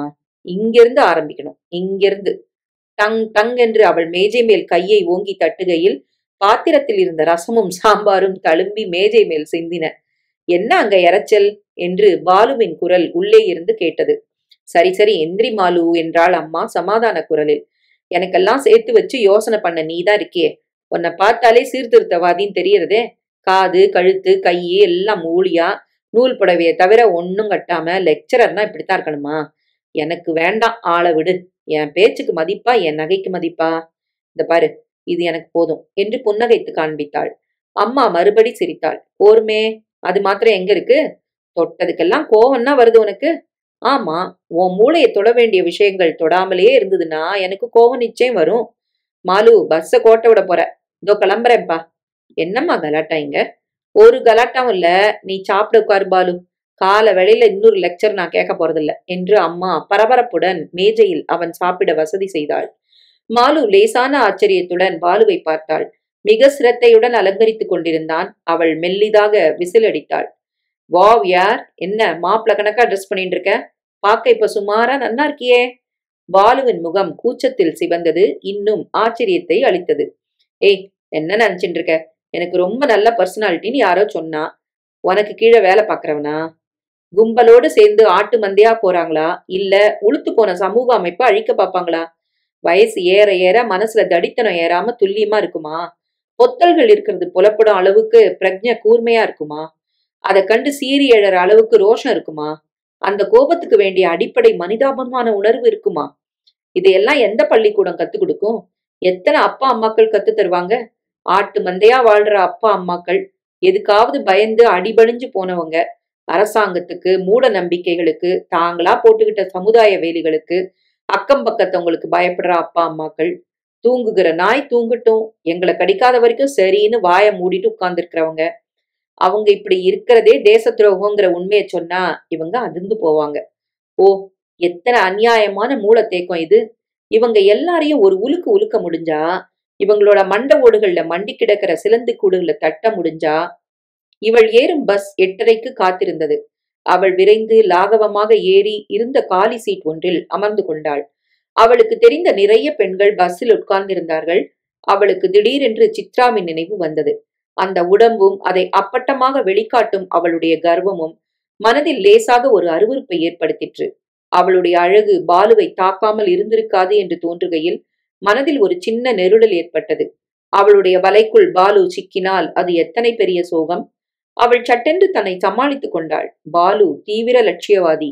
ஒரு பொறுப்பற்ற ஊதாரி வர்க்கத்தை சேர்ந்த சித்ராவுக்கும் அவனுக்கும் சம்பந்தமில்லை. யூனிவர்சிட்டிக்கு போய் சேர்ந்ததும் அவள் நேராக ஸ்டாஃப் ரூமை நோக்கி நடந்தாள். கூடவே யாரோ நடந்ததை கவனித்து திரும்பி பார்த்தாள். இதுவரை அவள் பார்க்காத ஆளாக இருந்தது. ஹலோ என்று அவளை பார்த்து அவன் புன்னகைத்தான். விசாலமான கண்களில் கவிதையின் நயம் தெரிந்தது. சிவந்த அதரங்கள் விரித்த புன்னகையில் சிநேகம் தெரிந்தது. ஹலோ, ஐ ஆம் திலீப் பானர்ஜி. இங்க எக்கனாமிக்ஸ் லெக்சரரா வந்திருக்கேன், கல்கட்டால இருந்து. நீங்க ஸ்டூடெண்டா? இல்ல, political science lecturer. Malathi. Malu சிநேகிதர்களுக்கு. நான் திலீப். Hi mall. அவனுடைய சிரிப்பு ஆரோக்கியமாக வசீகரமாய் இருந்தது. அவன் தன் கையை நீட்டினான். அவள் மெல்ல புன்னகைத்து ஹாய் திலீப் என்று கையை நீட்டினாள். அவனது கை குலுக்கல் இயல்பாக இருந்தது. நீங்க தான் என்னுடைய முதல் ஃப்ரெண்டு இங்க. நிறைய பேர் சீக்கிரம் கிடைப்பாங்க. இது ஒரு நல்ல இடம். ஐ டோன்ட் நோ என்றான் அவன் தயக்கத்துடன். 1 வாரமா டெல்லியில இருக்கேன். வெள்ளக்காலர் அதிகமா கண்ணில் படுது. இங்க அதிகம் பார்க்க மாட்டீங்க. பார்த்தாலும் அதுல நாம சம்பந்தப்படாம இருந்துட்டு போறது சாத்தியமா? ஒய் நாட் என்று அவள் சிரித்தாள். எனக்கும் வெள்ளக்காலருக்கும் சம்பந்தம் இல்ல. அவன் புன்னகைத்தபடி மறுபடி கை நீட்டினான்.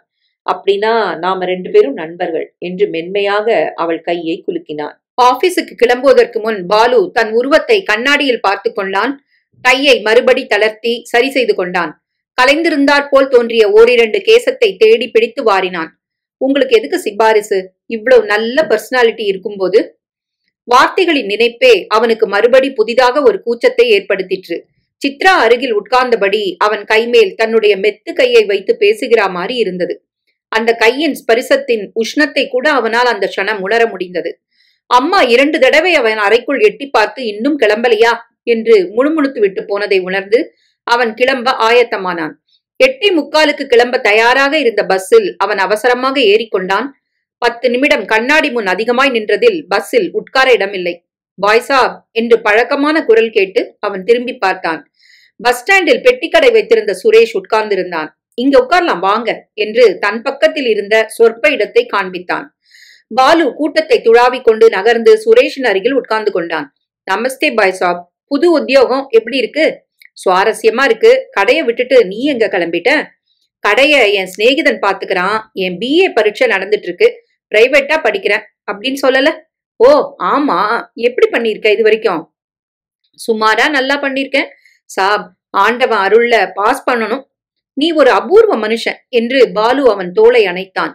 BA பாஸ் பண்ணப்புறம் என்ன செய்ய போற சுரேஷ்? MA படிப்பேன். படிப்புக்கு ஏதாவது லிமிட் இருக்கா சாப்? லிமிட் இல்ல, ஆனா ஏதாவது குறிக்கோள்னு ஒண்ணு இல்லையா?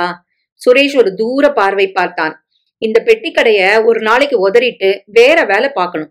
அதுக்கு தகுதி ஏற்படுத்திக்கத்தான் இந்த படிப்பு. குரலில் ஒரு சத்தியமான ஆதங்கம் தொனித்தது. பாலுவுக்கு விசித்திரமாக இருந்தது. வேலை கிடைக்காமல் திண்டாடிய போது சுரேஷை போல் சொந்தமாக ஒரு பெட்டிக்கடை வைப்பது எத்தனை கௌரவமானது என்று தான் நினைத்ததும் ஆத்திரப்பட்டதும் ஞாபகத்துக்கு வந்தது. கடை வைக்கிறது கௌரவ குறைச்சல் இல்ல சுரேஷ். கௌரவ குறைச்சல்னு நானும் நினைக்கல பாய் சாப்.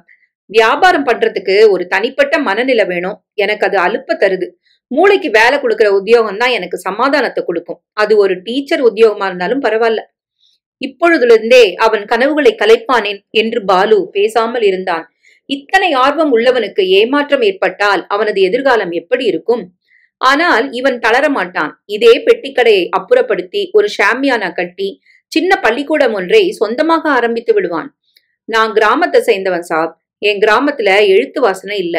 இந்த காரணத்தினாலேயே கிராமம் ரொம்ப மோசமான நிலையில இருக்கு சாப். மிக சுலபமா அவர்கள் வெளியாட்கள்கிட்ட ஏமாந்து போறாங்க.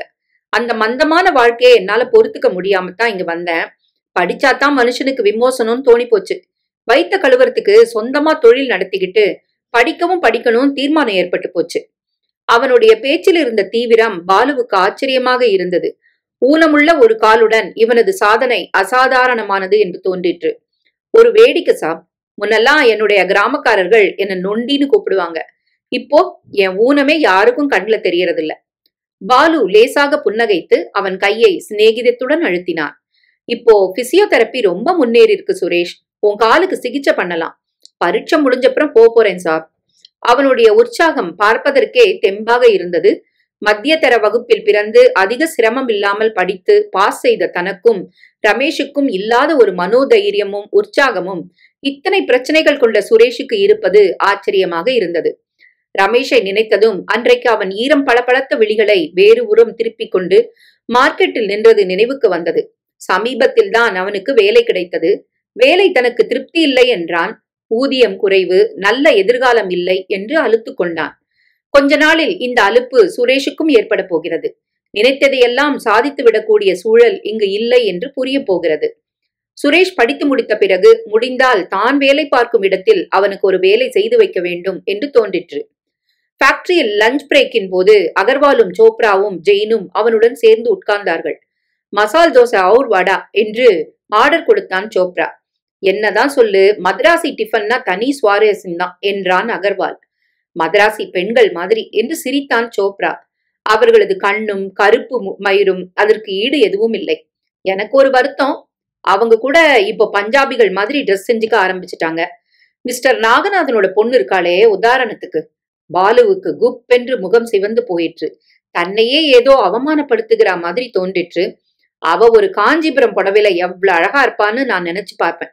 பிளீஸ் சோப்ரா, மேலதிகாரிகளுடைய பெண்களை பத்தி நாம டிஸ்கஸ் பண்ணக்கூடாது. ஓ சாரி பாலு, அவன் உன் ஃப்ரெண்டுங்கிறது மறந்துட்டுது. யாரும் என் ஃப்ரெண்ட் இல்ல என்றான் அவன் படபடப்புடன். அகர்வால் சிரித்தான். அதனாலதான் உன்னை மட்டும் பொறுக்கி அவ லிப்ட் கொடுக்கறாளா? அவனுக்கு கூச்சமாக இருந்தது. இவர்களது பார்வையிலிருந்து எதுவும் தப்ப முடியாது என்று தோன்றிற்று. உன்னை பார்த்திருந்தா உனக்கும் கொடுத்துருப்பா. ஓ கம்மான் யார் என்று கண்ணை சிமிட்டி அகர்வால் சிரித்தான். அரியா பிள்ளை மாதிரி பேசாத, பயப்படாத. நான் ஓம் பாதையில நிக்க மாட்டேன். எனக்கு வேண்டாம் பெரிய மனுஷ சகவாசம். நீ நின்னாலும் உனக்கு சான்ஸ் இல்ல. அகர்வால் குப்தாங்கிற வர்க்கமே நாகநாதனுக்கு அலர்ஜி. அவர்கள் மூவரும் தங்களுக்குள் பகிர்ந்து கொண்ட ஒரு பிரத்யேக ஜோக்குக்காக சிரித்தா மாதிரி இருந்தது. அவனுக்கு மட்டும் தட்டாற்போல் ஒரு அவமானம் ஏற்பட்டது. எனக்கு இந்த பேச்சு பிடிக்கல என்று அவன் முணுமுணுத்தான். ஓகே, இது ஒரு கேலி பேச்சு, இதெல்லாம் நீ சீரியஸா எடுத்துக்க கூடாது. அன்றைக்கு மாலை வரை அவனுள் ஒரு அவமான உணர்வு நெருடிற்று. அவர்களது கேலிக்கு ஆளாகிற மாதிரி எந்த சந்தர்ப்பத்திலும் மாட்டிக்கொள்ள கூடாது என்று தீர்மானித்துக் கொண்டான். யாரையும் கவனிக்காமல் விறுவிறுவென நடந்து போகையில் அவன் அருகில் நாகநாதனின் வண்டி நின்றது. ஹலோ பாலு என்று நாகநாதன் புன்னகைத்தார். வாங்க, என் வீட்டுல காஃபி சாப்பிட்டுட்டு நீங்க போலாம். பாலு அவசரமாக சுற்றும் முற்றும் பார்த்தான். சோப்ராவும் அகர்வாலும் தொலைவில் நிற்கிற மாதிரி இருந்தது. வேண்டாம் சார், நான் நேரா போறேன் வீட்டுக்கு. வாங்க பாலு, உங்களை அதிக நேரம் டீடைன் செய்ய மாட்டேன். ஒரு விஷயம் உங்ககிட்ட பேசணும். அவனுக்கு காரணம் புரியாமல் மார்பு படபடத்தது. அதற்கு மேலும் பிகு செய்து கொள்வது அநாகரிகம் என்று தோன்றிற்று. அவன் தலையை நிமிர்த்தாமல் பார்வையை சுழல விடாமல் ஓகே வர என்று கதவை திறந்து கொண்டு அமர்ந்தான். பாலு குளிக்கச் செல்லும் போது அம்மாவின் குரல் சாப்பாட்டு அறையில் கேட்டது. என்னடி மாலு உம்முன்னு இருக்க, வாயே திறக்க காணோம் இன்னைக்கு. நான் வாயை திறந்து இந்த வீட்டுல என்ன லாபம்னு மூடின்னு இருக்கேன். மேற்கொண்டு அந்த பேச்சை கேட்க விரும்பாமல் அவன் ஷவரை திருப்பி பெரிய குரலில் போனியம்மின் டேடி கூவை பாட ஆரம்பித்தான். இன்னும் 10 நிமிடத்தில் மாலு கிளம்பி போய்விடுவாள். அதற்கு பிறகு அப்பா அம்மாவிடம் போய் மெல்ல விஷயத்தை பிரஸ்தாபிக்க வேண்டும். அவர்கள் ஏதும் எதிர்ப்பை தெரிவிக்க மாட்டார்கள் என்று அவன் உணர்ந்திருந்தான். நாகநாதன் பெரிய மனிதர். அவனுடைய ஜாதிக்காரர் என்கிற சாதகமான காரணங்கள் இருந்தன. மாலு மாதிரி அதிர்ந்து போக மாட்டார்கள். வெறும் வேகத்துல இம்பல்ஸ்ல முடிவு பண்ணக்கூடிய விஷயம் இல்லை இது என்று புத்தி சொல்ல மாட்டார்கள். முட்டுக்கட்டை போட மாட்டார்கள். அவ அழக கண்டு மயங்கிட்ட. ஆமா, மயங்கித்தான் போனேன். அதனால என்ன தப்பு? அழகோட குணமும் இருக்க கூடாதா?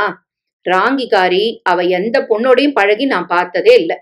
மாலுவுக்கு சித்ராவை பற்றி தெரியாது. வெளிப்பேர் பேசுவதை வைத்துக்கொண்டு மேலெழுந்த வாரியாக சொல்கிறாள். நாகநாதனும் சித்ராவும் எத்தனை சரளமாக பழகுகிறார்கள் என்று இவளுக்கு எப்படி தெரியும்? சித்ராவின் துக்கம் இவளுக்கு எங்கே புரியும்? நேற்று திடீரென்று நாகநாதன் அவனை வலுக்கட்டாயமாக தன் வீட்டிற்கு அழைத்துச் செல்லும் வழியிலேயே அவன் எதிர்பாராமல் ஒரு வெடிகுண்டை தூக்கி போட்டார். சித்ரா உங்களை விரும்புறா பாலு. அவன் அதிர்ந்து போனான். பிறகு நாகநாதன் சாவதானமாக கேட்டார், பாலு, உங்களுக்கு சித்ராவை பிடிச்சிருக்கா? அவன் தூக்கி வாரி போட்டு அவரை பார்த்தான். கூச்சத்துடன் சிரித்தபடி முணுமுணுத்தான். எனக்கு உங்க கேள்வி புரியல. எனக்கு உங்களை பிடிச்சிருக்கு பாலு. சித்ராவுக்கு உங்களை ரொம்பவே பிடிச்சிருக்குங்கிறது எனக்கு நிச்சயமா தெரியும். உங்களுக்கு சம்மதம்னா உங்களை மாப்பிள்ளையாக்கிக்க ஆசைப்படுறேன் பாலு. வார்த்தைகளே வராத திகைப்பில் அவன் உறைந்து போனான். மார்பு படபடத்தது. நெற்றியில் வியர்வை அரும்பிற்று. சந்தோஷத்தின் நடுவே காரணம் புரியாத ஒரு கலவரம் மனதில் படுவது ஆச்சரியத்தை அளித்தது. உங்களுக்கு அவளை பிடிச்சிருக்கா பாலு? அவன் மெல்ல தன்னை சுதாரித்துக் கொண்டு தலையை குனிந்தபடி சொன்னான். எனக்கு பிடிச்சிருக்கு. ஆனா அது கல்யாணத்துல முடியணுங்கிற எதிர்பார்ப்போ ஆசையோ எனக்கு நிச்சயமா இல்ல. ஏன்னா நமக்குள்ள இருக்கிற சமூக வித்தியாசத்தை என்னால மறக்க முடியாது. நான் ரொம்ப சாதாரண குடும்பத்துல வளர்ந்தவன். மாசத்து கடைசி வாரம் வயித்த கட்டி பழகினவன். உங்க உலகத்துக்கும் அதுக்கும் சம்பந்தமே இல்ல மிஸ்டர் நாகநாதன். நான்சென்ஸ். நாகநாதனின் செல்ல கோபத்தில் ஒரு உரிமை தெரிந்தது. நமக்குள்ள எந்த வித்தியாசமும் கிடையாது. என்னுடைய பூர்வோத்தரத்தை பத்தி உங்களுக்கு தெரியாது. உங்களை விட ஏழ்மையான குடும்பத்துல பிறந்தவன் நான். மாசம் முழுதுமே வயித்த கட்டி வளர்ந்தவன். அவரது இன்றைய நடை, உடை, பாவனைகளையும் வாழ்க்கை முறையையும் பார்க்கும்போது நம்ப முடியவில்லை. அவன் தலைகுனிந்தபடி மெல்லிய குரலில் சொன்னான், நீங்க இருந்திருக்கலாம். சித்ராவுக்கு அந்த உலகத்தை பற்றிய பிரச்சனையே இருக்காது சார். கீழ்மட்டத்து பிரச்சனைகள் என்னன்னு அவளுக்கு தெரியாது. அவளுக்கு அட்ஜஸ்ட் பண்ணிக்கிறது ரொம்ப கஷ்டம். என்னால நிச்சயமா உங்க தரத்துக்கு மாற முடியாது. எனக்குன்னு சில லட்சியங்கள் உண்டு சார். எத்தனை அசட்டு பையன் நீ என்கிற புன்னகையுடன் நாகநாதன் பார்த்தார். ஓ, லட்சியங்கள் யாருக்குத்தான் இல்ல. எந்தவித கல்யாணத்திலையும் ரெண்டு பக்கமும் கொஞ்சம் அட்ஜஸ்ட்மெண்ட் அவசியம். அதுல உங்க கொள்கைகளை முழுக்க விட்டுணும்னு யார் சொன்னது? நான் உங்களை விட கீழே இருந்து வாழ்க்கைய ஆரம்பிச்சேன். IAS பாஸ் பண்ணதும் ரொம்ப பெரிய பணக்கார இடத்துல கல்யாணம் ஆச்சு. உங்களை மாதிரி நானும் முதல்ல பயந்தேன்.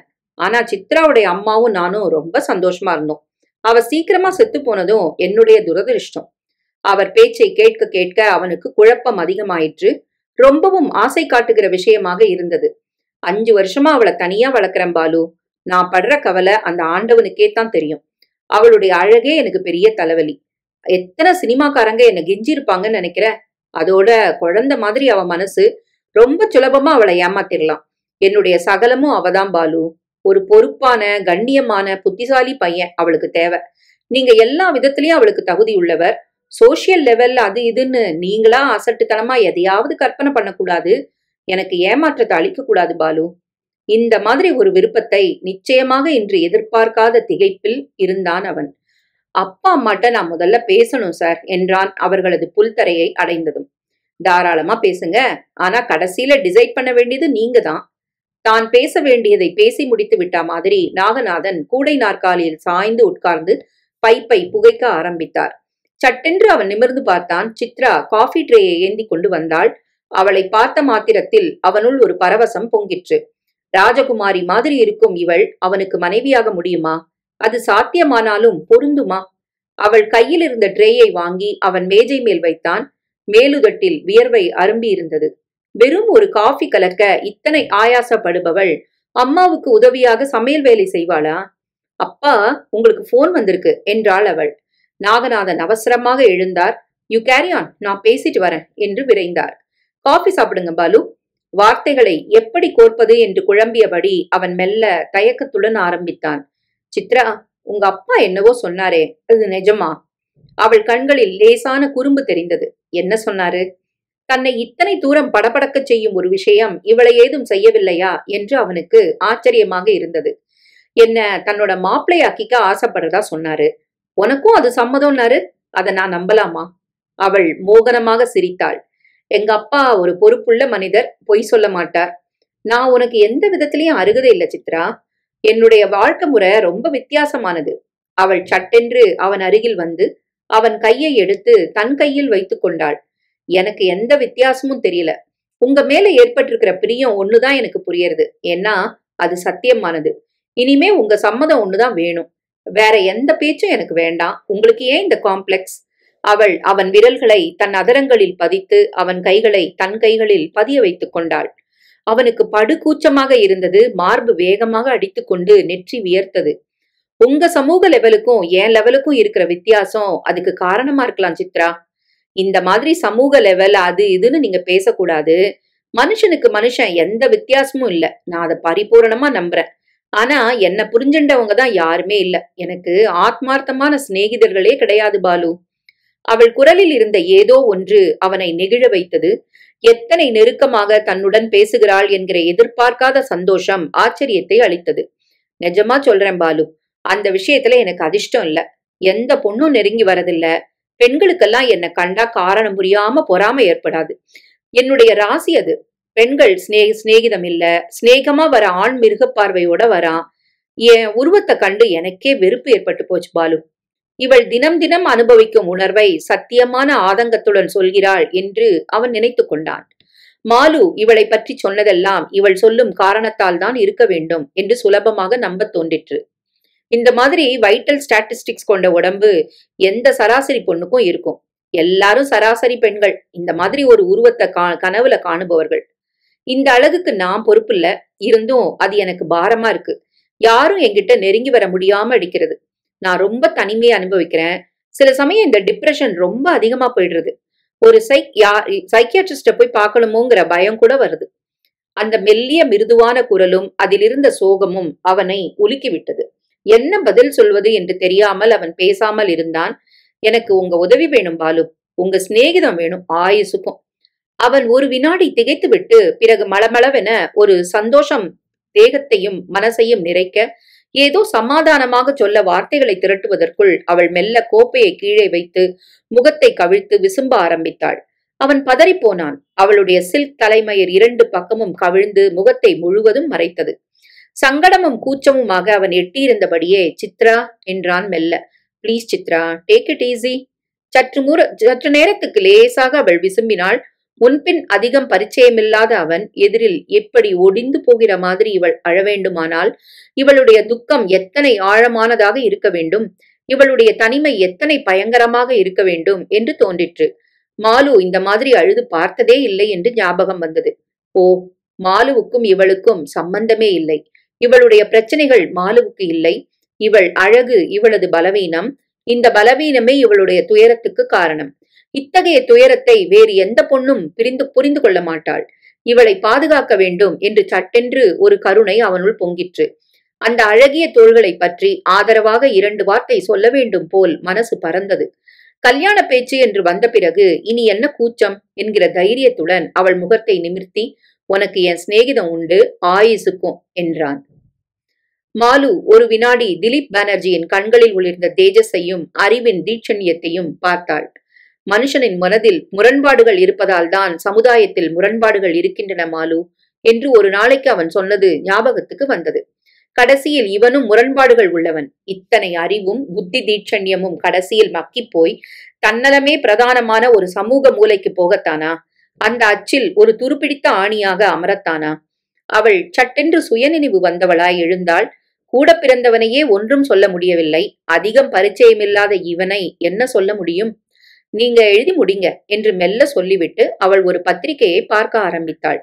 3-4 பக்கத்துக்கு அவன் வெகு வேகமாக எழுதி கொண்டிருந்தது அவளுக்கு ஆச்சரியமாக இருந்தது.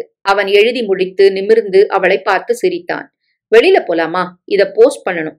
ஓகே என்று அவள் எழுந்தாள்.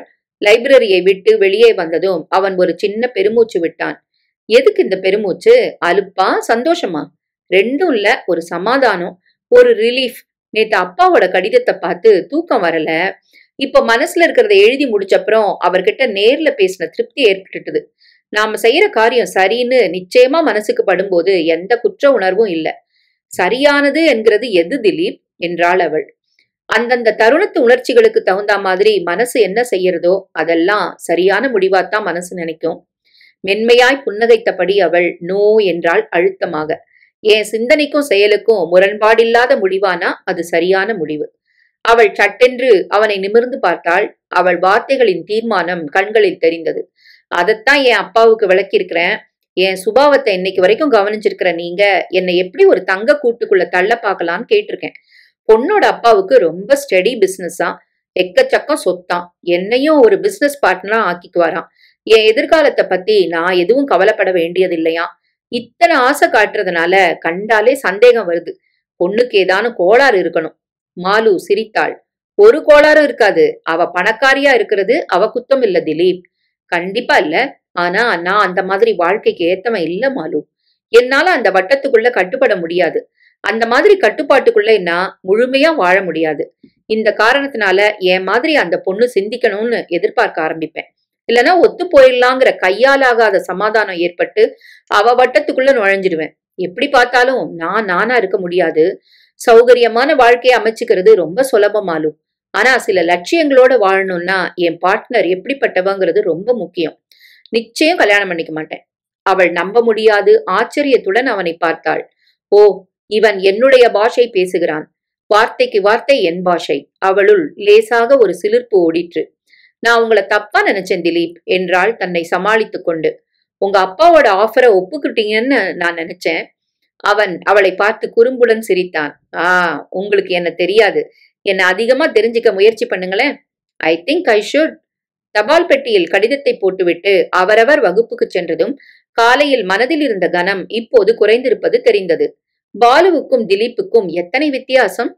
இன்றைக்கு மாலை அம்மாவிடம் மெல்ல பாலுவின் விஷயத்தை சொல்ல வேண்டும். உன்னுடைய பழக்க வழக்கங்கள் எல்லாவற்றையுமே, உன் வாழ்க்கை அமைப்பையே பரிகாசம் செய்யும் கலாச்சாரத்தை சேர்ந்தவள் அவள் என்று சொல்ல வேண்டும். உங்களுக்கெல்லாம் பொறாம பித்தம் தலைக்கேறி போயிருக்கும் நிலையில் பாலு யார் வார்த்தைக்காவது செவிசாய்க்க போகிறானா? அன்று மாலை வீடு போய் சேரும்போது வாசல் வரை நெய்யும் ஏலமும் மணத்தது. ஓ, லேட் ஆகிட்டது என்று தனக்குள் அவள் சோர்வுடன் சொல்லிக் கொண்டாள். பாலு முந்தி கொண்டு விட்டான் என்று புரிந்தது. அவள் செருப்பை அவிழ்த்துவிட்டு வழக்கம் போல் அம்மாவுக்கு உற்சாக குரல் கொடுக்காமல் உள்ளே சென்று புடவையை மாற்றி முகத்தை கழுவிக்கொண்டு வந்தாள். அம்மா முகமெல்லாம் பூரிப்பும் சந்தோஷமுமாக டிஃபனும் காஃபியும் கொண்டு வந்து நீட்டினாள். உப்புமா பக்கத்தில் 2 தேங்காய் பர்ஃபி வில்லைகள் உட்கார்ந்திருந்தன.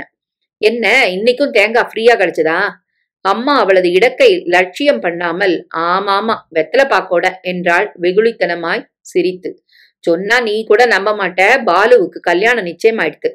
பாலு தூக்கி வாரி போட்டு நிமிர்ந்தாள். எனக்கே நம்ப முடியல. காத்தால ஆபீஸ் போறதுக்கு முன்னாடி பாலு சொன்னா, யாரோ நாகநாதன் பெரிய IAS ஆபீசர், அவருக்கு என்ன ரொம்ப பிடிச்சு போச்சு, தன்னோட ஒரே பொண்ண நம்மாத்து மாட்டு பொண்ணா. மெல்லிய எரிச்சலுடன் மாலு குறுக்கிட்டாள். இவனை தான் மாப்பிள்ளையான்னு சொல்லு. விதண்டாவாதம் பண்ணாதடி. ரொம்ப பெரிய மனுஷாவா. அந்த மனுஷனே நம்ம சம்பந்தத்தை வேண்டி வரும்போது நாம பிகு பண்ணிக்க கூடாதுன்னு அப்பாவும் நானும் நினைச்சோம். உனக்கு பொண்ணு பிடிச்சிருந்தா சரின்னார் அப்பா. மத்தியானம் திடீர்னு நாகநாதன் கார் எடுத்துன்னு வந்துட்டார். இப்ப நல்ல நேரமா இருக்கு, பொண்ணை வந்து பாருங்கன்னார். பொண்ணு எப்படி இருக்காங்கிற? தங்கச்செலனா தங்கச்செல.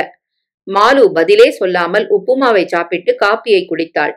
எனக்கு ஒரே பொண்ணு, தாயில்லா பொண்ணு. அதனால நல்ல மனுஷாதான் எனக்கு முக்கியம், வேற எதுவும் முக்கியம் இல்லைன்னு எத்தனை பவ்யமா மரியாதையோட அந்த நாகநாதன் பேசுறாருங்கிற. அப்பா மயங்கி போயிட்டார். இப்ப நேரம் நன்னா இருக்கு, தாம்பூலம் கூட மாத்துடலாம், ஒரு ஃபார்மாலிட்டிக்குன்னார். 1 மணி நேரத்துல தாம்பூலம் மாத்தியாச்சு. எத்தனை மரியாதை தெரிஞ்சவருங்கிற. எனக்கு ஒரு பட்டு புடவை, அப்பாவுக்கு ஒரு ஜரிகை வேஷ்டி எல்லாம் கொடுத்தார். மனதில் ஏற்பட்டு போன அதிர்ச்சியிலிருந்து மீளுவதற்கு மாலுவுக்கு சிரமமாக இருந்தது. அம்மா பெருமையுடன் கொண்டு வந்து நீட்டிய ரெட்டப்பேட்டையும் வேஷ்டியையும் பார்க்கையில் தன்னையே யாரோ அவமானப்படுத்தி விட்டார் போல் அவளுக்கு பதறி போயிற்று. கண்களில் படிய பார்த்த நீரை உள்ளு இழுத்து கொண்டு அவள் மௌனமாக அன்றைய பேப்பரை எடுத்து வைத்துக் கொண்டாள். நான் இத்தனை முக்கியமான சமாச்சாரம் சொல்லிட்டு இருக்கேன், என்னடி மாலு வாய மூடின்னு இருக்க என்றாள் அம்மா கோபமும் ஏமாற்றமுமாக. கூட பிறந்தவனுக்கு கல்யாணம்னா உனக்கு சந்தோஷம் இல்லையா? தன்னுள் பொங்கிய உணர்ச்சிகளை அவள் சிரமத்துடன் அடக்கி கொண்டாள். கூட பிறந்தவனா? எல்லா காரியத்தையும் ஓசப்படாம புசுக்குன்னு முடிச்சுட்டு அடுத்தாத்தக்காரிட்ட சொல்ற மாதிரி என்கிட்ட நீ விஷயத்த சொல்ற. நீ என்ன வெளியாளாக்கிட்ட? என்னடி இது என்றாள் அம்மா புரியாத குழப்பத்துடன். அப்பாவும் நானும் முடிவு பண்ண போறாதா? என்ன அவசரம் அப்படி? அம்மா ஒரு வினாடி மௌனத்திற்கு பிறகு சொன்னாள். உனக்கு முடிச்சுட்டு அவனுக்கு பண்ணணும் தான் எனக்கு ஆசை. ஆனா பிராப்தப்படிதானே நடக்கும். மாலுவுக்கு குபீர் என்று ஆத்திரம் வந்தது. இதுக்காக நான் சொல்றேன்னு நினைக்கிறியா? ஏம்மா, என்னை எப்போ நீ புரிஞ்சுக்க போற? நீயும் அப்பாவும் நாகநாதனுடைய அந்தஸ்தை பார்த்து மயங்கினள். பாலு அந்த பொண்ணோட அழகு கண்டு மயங்கிட்டான். இந்த வீட்டுக்கு அவ ஏத்தவளான்னு யோசிச்சளா? எல்லாம் தன்னால அட்ஜஸ்ட் ஆயிடும். ஆமா, நீதான் அட்ஜஸ்ட் பண்ணிக்க வேண்டியிருக்கும். அம்மா அபிமானத்தோடு சிரித்தாள். பண்ணிண்டா போறது. உனக்கு நான் இப்ப பண்ணிக்கலையா? அந்த பொண்ணு இந்தாத்து பொண்ணு தானே இனிமே. இந்தாத்துல அவ இருந்தா தானே. அவ இங்க வரமாட்டா. பாலு அங்க போயிடுவான். ஒரு வினாடி மெல்லிய கலவரம் அம்மாவின் கண்களில் தெரிந்தது. மறு வினாடி சமாளித்துக் கொண்டாள். எங்கேயோ குழந்தைகள் நன்னா இருந்தா சரி. ஈஸ்வர சங்கல்பம் எல்லாம். இத்தனை நல்ல இடம் கிடைக்காது. அந்த சித்ராவை ஒரு தடவை நீ பார்த்தன்னா இத்தனை விதண்டாவாதம் பண்ண மாட்ட. நான் நன்னாவே பார்த்திருக்கேன். அவளுக்கு எதையும் மறைக்கிற வழக்கம் இல்ல. அப்படின்னா ஒண்ணுமில்ல விடு. அழகா இல்லையாவா? அழகில்லன்னு யார் சொன்னது? பின்ன எதுக்கு இப்படி குதர்க்கமா ஏதோ பேசினே இருக்க? நான் எதுவும் பேசலம்மா என்று அவள் மிதமிஞ்சிய சோர்வுடன் எழுந்தாள். நீங்க 3 பேரும் ஒரு பக்கம் இருக்கும்போது உங்க மயக்கத்திலிருந்து உங்களெல்லாம் உலுக்கி எழுப்ப எனக்கு சக்தி இல்ல. என் வாழ்க்கையை அமைச்சுக்கிறதா எனக்கு அதிகாரம் இருக்கே தவிர மத்த வாழ்த்துல தலையிட எனக்கு அதிகாரம் இல்ல. இந்த பாரு, ஒரு விஷயம் கிளியரா சொல்றேன். என்னை எந்த படாடோபத்துக்கும் கட்டாயப்படுத்தாத. எனக்கும் அந்த கூட்டத்துக்கும் சம்பந்தம் இல்ல. பட்டுப்படுவா அவா கொடுத்தா கட்டிக்கோன்னு சொல்லாத. நான் யாருக்காகவும் என்ன மாத்திக்க மாட்டேன். நன்னா திமிர் பிடிச்சு போச்சு உனக்கு என்று அம்மா திடீரென்று கோபத்துடன் இறைந்தாள். நீ மாறு, மாறாட்டா போ. உன் கல்யாணத்திலேயே இப்படி மூளி காதும் மூளி கழுத்துமா நில்லு. ஏமா வந்து மாலை போடுறான்னு பாக்குறேன். போடலன்னா நான் கழுத்தை நீட்டுவேன் நினைச்சியா? சில பேர் பேசுறது ஒண்ணு நடந்துக்கிறது ஒண்ணுன்னு வேஷம் போடுறாளே, அப்படி நான் இருக்க மாட்டேம்மா, தெரிஞ்சுக்கோ. அவள் நிறுத்தினாள். வராண்டாவுக்குள் பாலு நுழைவது தெரிந்தது. அவனுடன் பேசும் மனநிலை இல்லாமல் அவள் விருட்டென்று எழுந்து உள்ளறைக்கு சென்றாள். உள்ளுணர்வின் உந்துதலில் மாலு நிமிர்ந்து பார்த்தாள். அரைவாசலில் பாலு நின்றிருந்தான். சட்டென்று காரணம் புரியாமல் ஆத்திரமும் துக்கமும் எரிச்சலும் ஏற்பட்டன. மாலு. பாலுவின் குரலில் ஒரு தயக்கத்துடன் கனிவு இழைந்தது. கங்க்ராச்சுலேஷன்ஸ். சினிமா ஹீரோக்களோட சுறுசுறுப்பு உனக்கு எப்படி வந்ததுன்னே நம்ப முடியல பாலு. சினிமாலதான் காத்தால பார்த்து உடனே காதலிச்சு சாயங்காலத்துக்குள்ள கல்யாணம் ஆகும். அதுல கூட 2 டூயட்டுக்கு அப்புறம் தான் நடக்கும். பாலு கூச்சத்துடன் சிரித்தான். நாங்க டியூட் பாடலன்னு எப்படி தெரியும் உனக்கு? ஆ என்றாள் மாலு பொய்யான ஆச்சரியத்துடன். அப்படித்தான் நீ மூளைய எந்த தோட்டத்திலேயாவது தொலைச்சிருக்கணும். அவள் திடீரென்று சிரித்தாள். வேடிக்கையா இருக்கு பாலு. உனக்கு வேலை அமைஞ்ச சுருக்க விட கல்யாணம் சீக்கிரம் அமைஞ்சு போச்சு. பாலுவின் முகத்தில் லேசான எரிச்சல் தெரிந்தது. இதுல வேடிக்கையோ ஆச்சரியமோ எனக்கு ஒன்னும் தெரியல. ரெண்டும் வித்தியாசமான விஷயங்கள். ரெண்டும் மனசுக்கு பிடிச்சு போச்சுன்னா கல்யாணம் கூடுறது என்ன கஷ்டம்? கஷ்டமே இல்ல எதுலயும் என்றாள் அவள் நிதானமாக, யோசித்து பார்க்காத வரையில். மாலு என்றான் அவன் லேசான கோபத்துடன்.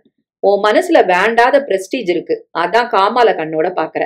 நான் நிறைய யோசனை பண்ணித்தான் இந்த கல்யாணத்துக்கு ஒப்புக்குண்டேன். பணத்தை கண்டோ நாகநாதனுடைய பதவியை கண்டோ மயங்கி போனேன்னு நினைக்கிறியா? மாலுவுக்கு அவன் முகத்தை பார்க்க சற்று பரிதாபமாக கூட இருந்தது. அவன் முகம் உணர்ச்சி வசப்பட்டிருந்தது. அவனுடைய தீர்மானத்துக்கு அவளுடைய ஒப்புதலை வேண்டி நிற்கும் தவிப்பு தெரிந்தது. எதை கண்டு மயங்கினியோ, ஒரு மயக்கத்துல இருக்கங்கிறது நிஜம். அவன் லேசான சீற்றம் நுனிக்க சொன்னான். மாலு, உனக்கு சித்ராவை தெரியாது. அவளோட அழகையும் பணத்தையும் கண்டு தப்பா நினைச்சு உனக்கு பழகி போச்சு. அவளை பத்தி எனக்கு கொஞ்சம் சந்தேகம் இருந்தாலும் நான் இந்த கல்யாணத்துக்கு ஒப்புந்துட்டு இருக்க மாட்டேன். ரொம்ப சிம்பிளா கல்யாணம் பண்ணணும்னு சொல்லியிருக்கேன். அப்பா அம்மாவுக்காக முருகன் கோயில்ல சம்பிரதாய கல்யாணம், ரிசப்ஷன் கூட கிடையாது.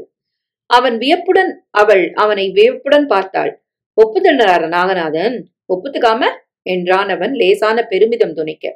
எனக்கு மேல சித்ரா கண்டிப்பா இருக்கா இந்த விஷயத்துல. எந்த படாடோபமும் கூடாது. ஒரு அந்தரங்கமான சமாச்சாரத்துக்கு தண்டோரா எதுக்குங்கிறா.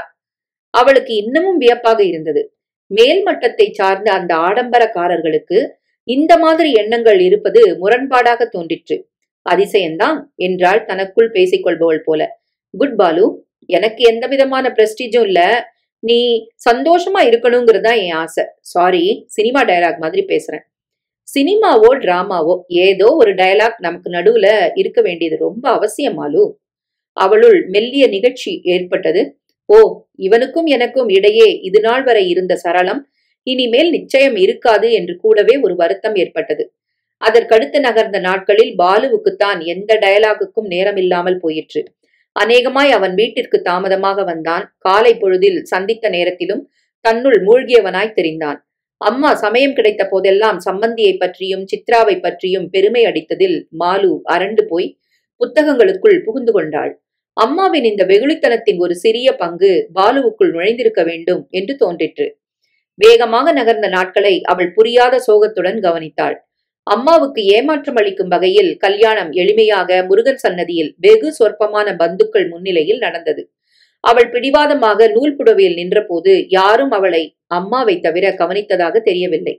நிஜமாகவே ரிசப்ஷன் என்கிற படாடோபம் இல்லாமல் சித்ராவும் பாலுவும் தேனிலவுக்கு கிளம்பி போனார்கள். அம்மாவும் அப்பாவும் தங்களுடைய சின்ன உலகத்தில் மிக திருப்தியாக இருந்தார்கள். அவள் அவர்களுடைய சம்பாஷணையில் கலந்து கொள்ளாமல் வழக்கம் போல் கல்லூரிக்கு கிளம்பினாள். அம்மா உள்ளே சொல்லிக் கொண்டிருந்தாள், நம்ம பிள்ளையோட கிறுக்குத்தனத்தினால கல்யாணத்தை சிம்பிளா முடிச்சிட்டார் மனுஷன். ஆனாலும் நமக்கு செய்யறதுல ஒன்னும் குறை வைக்கல. இந்த பொன் தலையில தான் என்ன எழுதி வச்சிருக்கோ. அவள் அலுப்புடன் கதவை இழுத்து சாத்தி கொண்டு தெருவில் நடந்தாள். என் தலை ஒழுங்கா வேலை செய்யற வரைக்கும் எழுத்து நன்னாத்தான் இருக்கும் என்று சொல்லிக் கொண்டாள். என் தன்மானத்தை இழக்காத வரைக்கும் உங்க மதிப்புல உயர்ந்திருக்கும் போலி அந்தஸ்துக்கு நான் பலியாதாக வர என் தலையெழுத்து நல்ல எழுத்து. ஹாய் மாலு. அவள் சட்டென திரும்பி பார்த்தாள். அவளுடன் எம்ஏ படித்த நமிதா குப்தா வந்து கொண்டிருந்தாள். மாலுவுக்கு சட்டென்று முகம் மலர்ந்து போயிற்று. ஹாய் நமிதா, எத்தனை நாளாச்சு உன்னை பார்த்து. எங்க ஆளைய காணும்?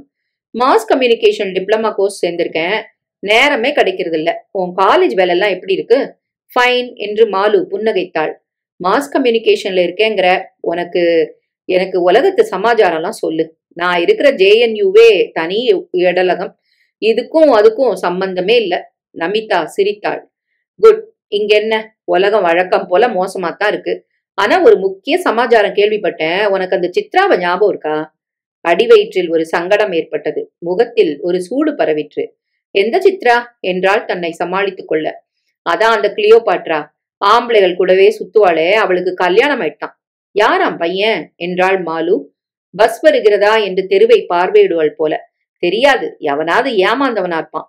சித்ரா 2 மாசம் முந்தி வரைக்கும் இண்டஸ்ட்ரியலிஸ்ட் RM குப்தாவோட பிள்ளையோட கொட்டம் அடிச்சது தெரியாத முட்டாளா இருப்பான். அந்த குப்தாவோட பிள்ளைய பின்ன ஏன் சித்ரா கல்யாணம் பண்ணிக்கல? கேள்வி கேட்கும் போதே மாலுவுக்கு அவமானத்தில் முகம் சிவந்தது. நான் எப்படி ஒரு சராசரி பெண்ணை விட கேவலமான நிலைக்கு இறங்குகிறேன்? எனக்கேன் இந்த வம்பு? ஆனால் மனது பரபரத்தது. நாக்கு வார்த்தைகளை கோர்த்தது. காது தில்சன்யமாயிற்று. குப்தா எதிர்கட்சிக்காரர். சித்ராவுடைய அப்பா ஆளுங்கட்சிக்கு ரொம்ப க்ளோஸ். அதனால ஏதோ தகராறு போல இருக்கு. ஆனாலும் இந்த பெரிய இடத்து சமாச்சாரம்லாம் ரொம்ப மோசம் தெரியுமோ? அந்த குப்தா பையனோட சித்ரா சிம்லாவுக்கு ஓடி போனது எல்லாருக்கும் தெரியும். நல்ல வேளையாக அவளுடைய பஸ் வந்தது. நான் கிளம்புறேன் நமிதா என்று அவள் அவசரமாக ஏறினாள். எத்தனை அடக்க முயன்றும் நெஞ்சு அடங்காமல் பொங்கிற்று. ஏதோ விஷயம் இருக்க கொண்டுதான் நாகநாதன் பாலுவை வளைத்திருக்கிறார். சித்ராவும் எந்த காரணத்தாலோ இணங்கி இருக்கிறாள். அவளுக்கு எந்த விதமான ஆழமான உணர்வு இருக்கும் என்று மாலுவுக்கு தோன்றவில்லை. பாலு எப்படிப்பட்ட சூழலில் மாட்டிக்கொண்டு விட்டான்? விஷயம் தெரிந்தால் தாங்குவானா? கல்லூரிக்குள் நுழைந்ததும் வழக்கம் போல மனது வேலையில் ஒன்றி போயிற்று. வீட்டிற்கு திரும்பியதும் அம்மாவின் முகத்தில் புதிய சந்தோஷம் தெரிந்தது. அவன் கேட்காமலேயே அம்மா விஷயத்தை சொன்னாள். சம்மந்தி வந்திருந்தார் மாலு. பாலுடைய ஃபேக்டரிக்கு பக்கத்திலேயே சௌகரியமா வீடு பார்த்திருக்காராம். 3 பெட்ரூமா. நல்ல நாள் பார்த்து அவ ஹனிமூன்ல இருந்து வரதுக்குள்ள வீடு மாத்திடலான்ட்டார். அவள் கோபத்துடன் அம்மாவை பார்த்தாள். நீ வேணும்னா போ, நான் இதே வீட்டுலதான் இருக்க போறேன். என்னடி மாலு இது? நான் அந்த மனுஷங்கிட்ட சரின்ட்டனே. நீ எத்தனை உன்னையே கேவலப்படுத்திப்பேன்னு நான் நினைக்கல. பொண்ணும் மாப்பிள்ளையும் தனியா இருக்கணும்னு அவர் பிளான் அது. நீ அசட்டுத்தனமா ஒப்புத்துப்பேன்னு அவர் நினைச்சிருக்க மாட்டார். இங்கிருந்து 20 கிலோமீட்டர் தூரம் அது. நாம எதுக்கு அங்க போய் உட்காந்துக்கணும்? அப்பாவுக்கு ஆபீஸும் எனக்கு காலேஜும் இங்க இருக்கிறது மறந்து போயிட்டியா? நீ வேணும்னா மாட்டு பெண் கிட்ட சீராடப்போ. நான் இங்கதான் இருப்பேன் என்றாள் படபடப்புடன். மாடுமனை போனால் என்ன, மக்கள் சுற்றம் போனால் என்ன, கோடி செம்பொன் போனால் என்ன, கிளியே குறுநகை போதுமடி, முருகன் குறுநகை போதுமடி. அம்மாவின் சன்னமான குரல் சமையலறையிலிருந்து இழைந்து வந்தது. கல்லூரிக்கு தயாராகி கொண்டிருந்த மாலுவுக்கு அம்மாவின் மேல் மெல்லிய அனுதாபம் ஏற்பட்டது. எதேச்சையாக பாடப்பட்ட வரிகளா அல்லது உள்ளுணர்வுகள் விழித்துக் கொண்டதன் பிரதிபலிப்பா என்று புரியவில்லை. மேலோட்டமாக அம்மா தனது வழக்கமான வெகுளித்தனத்தோடுதான் தென்பட்டாள். இப்பவும் சம்மந்தி செய்த சீர்வரிசைகளை பற்றி சிநேகிதர்களிடம் பெருமைப்பட்டு கொண்டாள். சித்ராவின் அழகையும் பாலுவின் உத்தியோக அந்தஸ்தையும் சமயம் கிடைத்த போதெல்லாம் வார்த்தைகளால் வெளிப்படுத்தி கொண்டாள். அரண்மனை மாதிரி வீட்டுல சிறுசுகள் தனியா இருக்கு. எல்லாருமா சேர்ந்து இருக்கணும்னு ஆசாசையா அவன் பெரிய வீட்டை பார்த்து அமர்த்தினான். இந்த கிறுக்கு பொண்ணு ஒரேடியா அந்த இடத்தை விட்டு நகரமாட்டேன்னு என்று மாலு உள்ளே இருப்பது நினைவில்லாமல் அவர்களிடம் பெருமையுடன் அழுத்துக் கொள்வது ஆரம்பத்தில் மாலுவுக்கு எரிச்சல் ஏற்படுத்திற்று. இப்பொழுது சமாதானமாகிவிட்டது. அம்மாவுக்கு இது ஒரு சைக்கோ தெரப்பி என்கிற உணர்வில். இந்த வார்த்தைகளால் அம்மா தன்னையே சமாதானப்படுத்திக் கொள்ள பார்க்கிறாள். தனது ஏமாற்றத்தை மறைக்க பார்க்கிறாள். இன்னும் பசுமையாக நினைவில் பளிச்சிட்டது அம்மாவின் முகம் அன்று போன தினசு.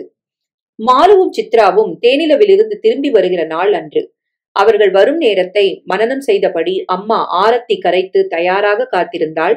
அம்மாவின் படாடோப ஆர்வத்தில் சுவாரஸ்யம் காட்டாமல் தன்னறையில் அமர்ந்து புத்தகத்தில் ஆழ்ந்திருந்த அவளிடம் அம்மா நிஷ்டூரமாக சொன்னாள், என்ன ஆயிடுத்திரி உனக்கு? நானும் கண்டுக்காம இருக்க பாக்குறேன், மனசு கேட்க மாட்டேங்கிறது. ஒன்னும் ஆலியே என்றாள் அவள் வியப்புடன். பிரம்மத்தி பிடிச்ச விளாட்டம் உட்கார்ந்துட்டு இருக்க. இன்னைக்கு பாலுவும் சித்ராவும் வரான்னு தெரியுமோ இல்லையோ? தெரியுமே. கொஞ்சம் கூட பரபரப்பு இல்லாம இப்படி அசமஞ்சமா ஏன் உட்கார்ந்துட்டு இருக்க?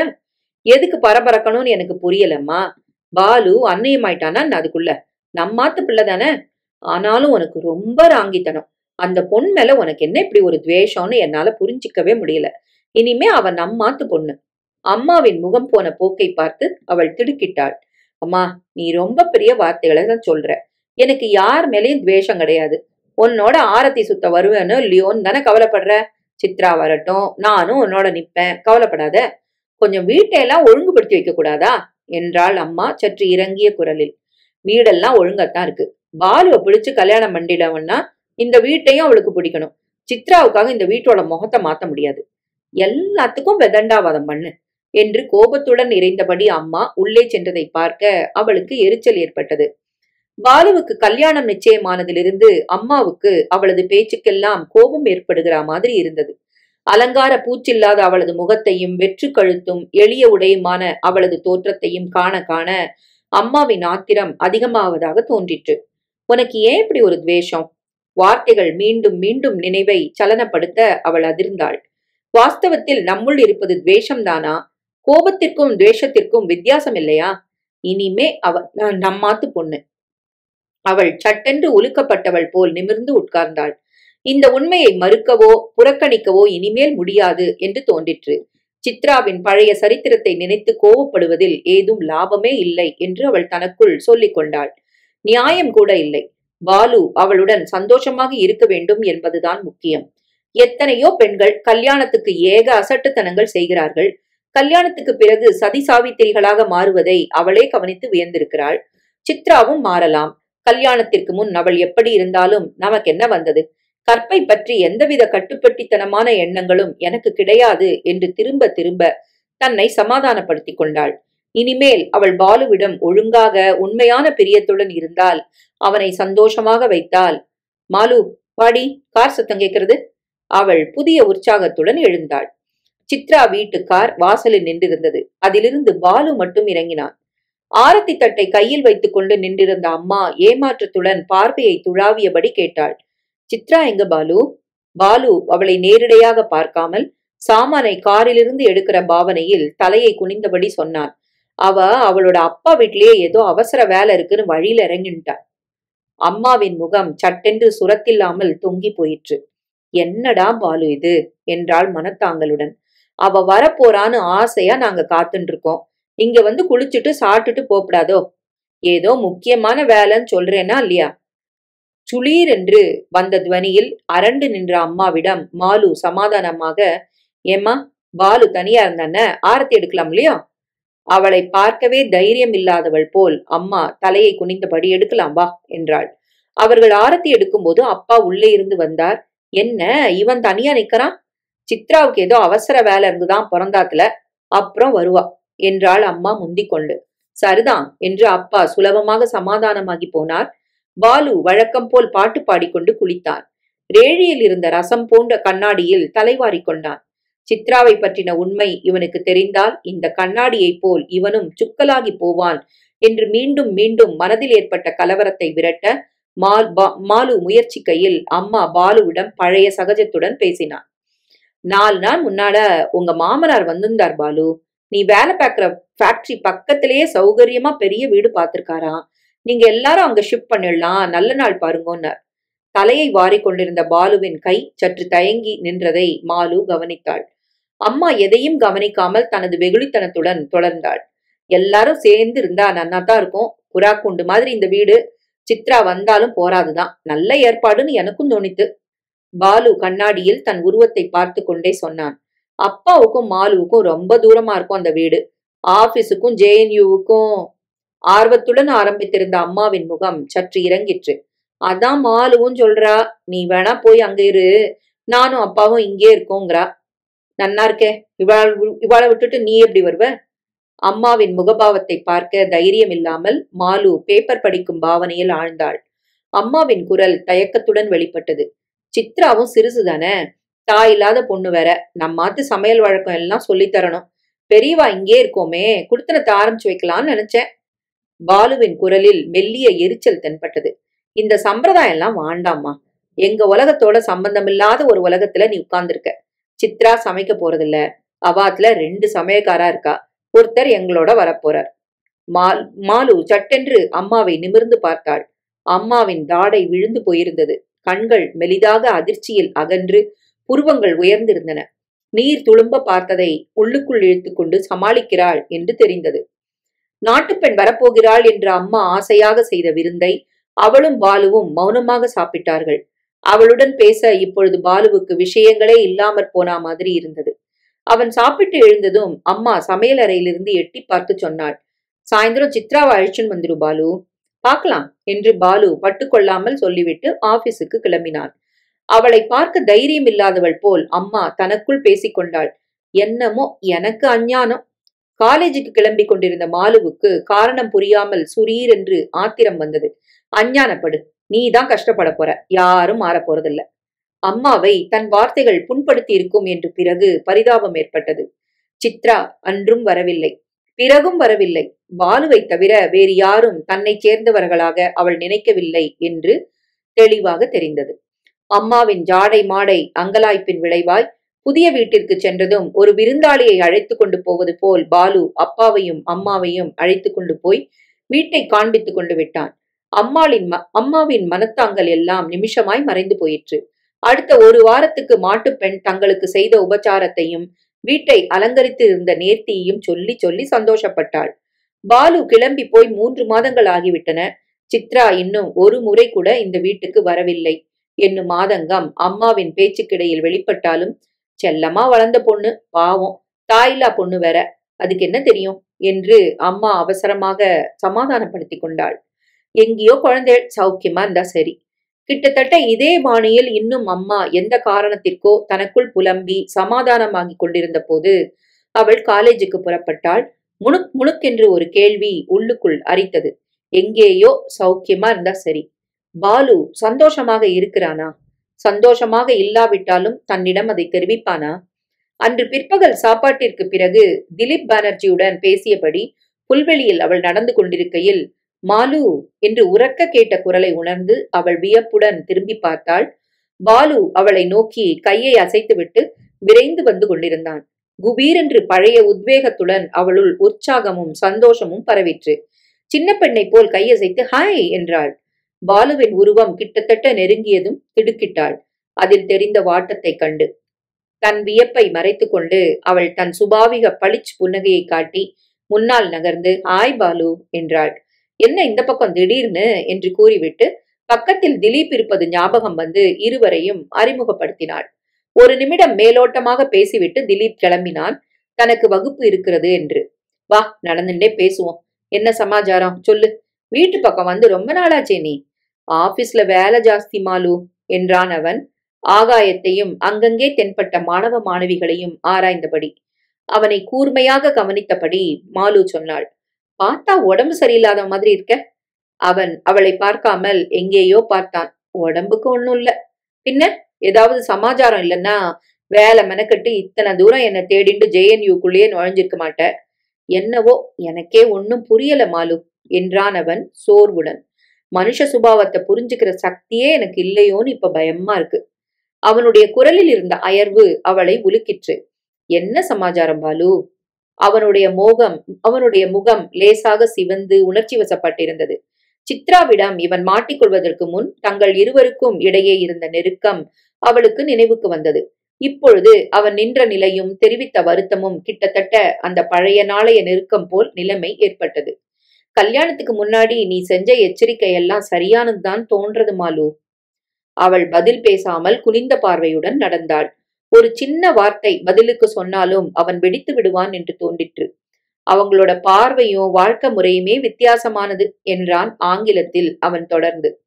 எல்லா வீடும் மனுஷாலும் ஒரே மாதிரி இருக்க முடியாது பாலு என்றாள் அவள் மிருதுவாக. கல்யாணத்துக்கு முன்னாடி எனக்கு அவங்க காட்டின முகமே வேற, இப்போ காண்பிக்கிறதே வேற. மனதில் இருப்பதை அவன் தானாக கொட்டட்டும் என்று அவள் இதமான மௌனத்துடன் நடந்தாள். என்கிட்ட முன்ன காட்டின பிரியமும் மரியாதையும் சித்ராவும் அவ அப்பாவும் இப்ப காட்டுறதில்ல. அவள் அவன் தோளை சிநேகிதத்துடன் பற்றினாள். ஓ கமான் பாலு, இந்த போலி கௌரவம் எல்லாம் நீ எதிர்பார்க்கறியா?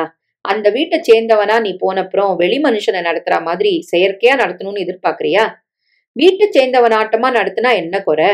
வீட்டுல இருக்கிற நினைப்பே இல்லாம நடந்துட்டா எப்படி இருக்கும்? இன்றைக்கு என்னமோ நடந்திருக்க வேண்டும், அதுதான் இவன் கோபத்துக்கு காரணம் என்று அவள் நினைத்து கொண்டாள்.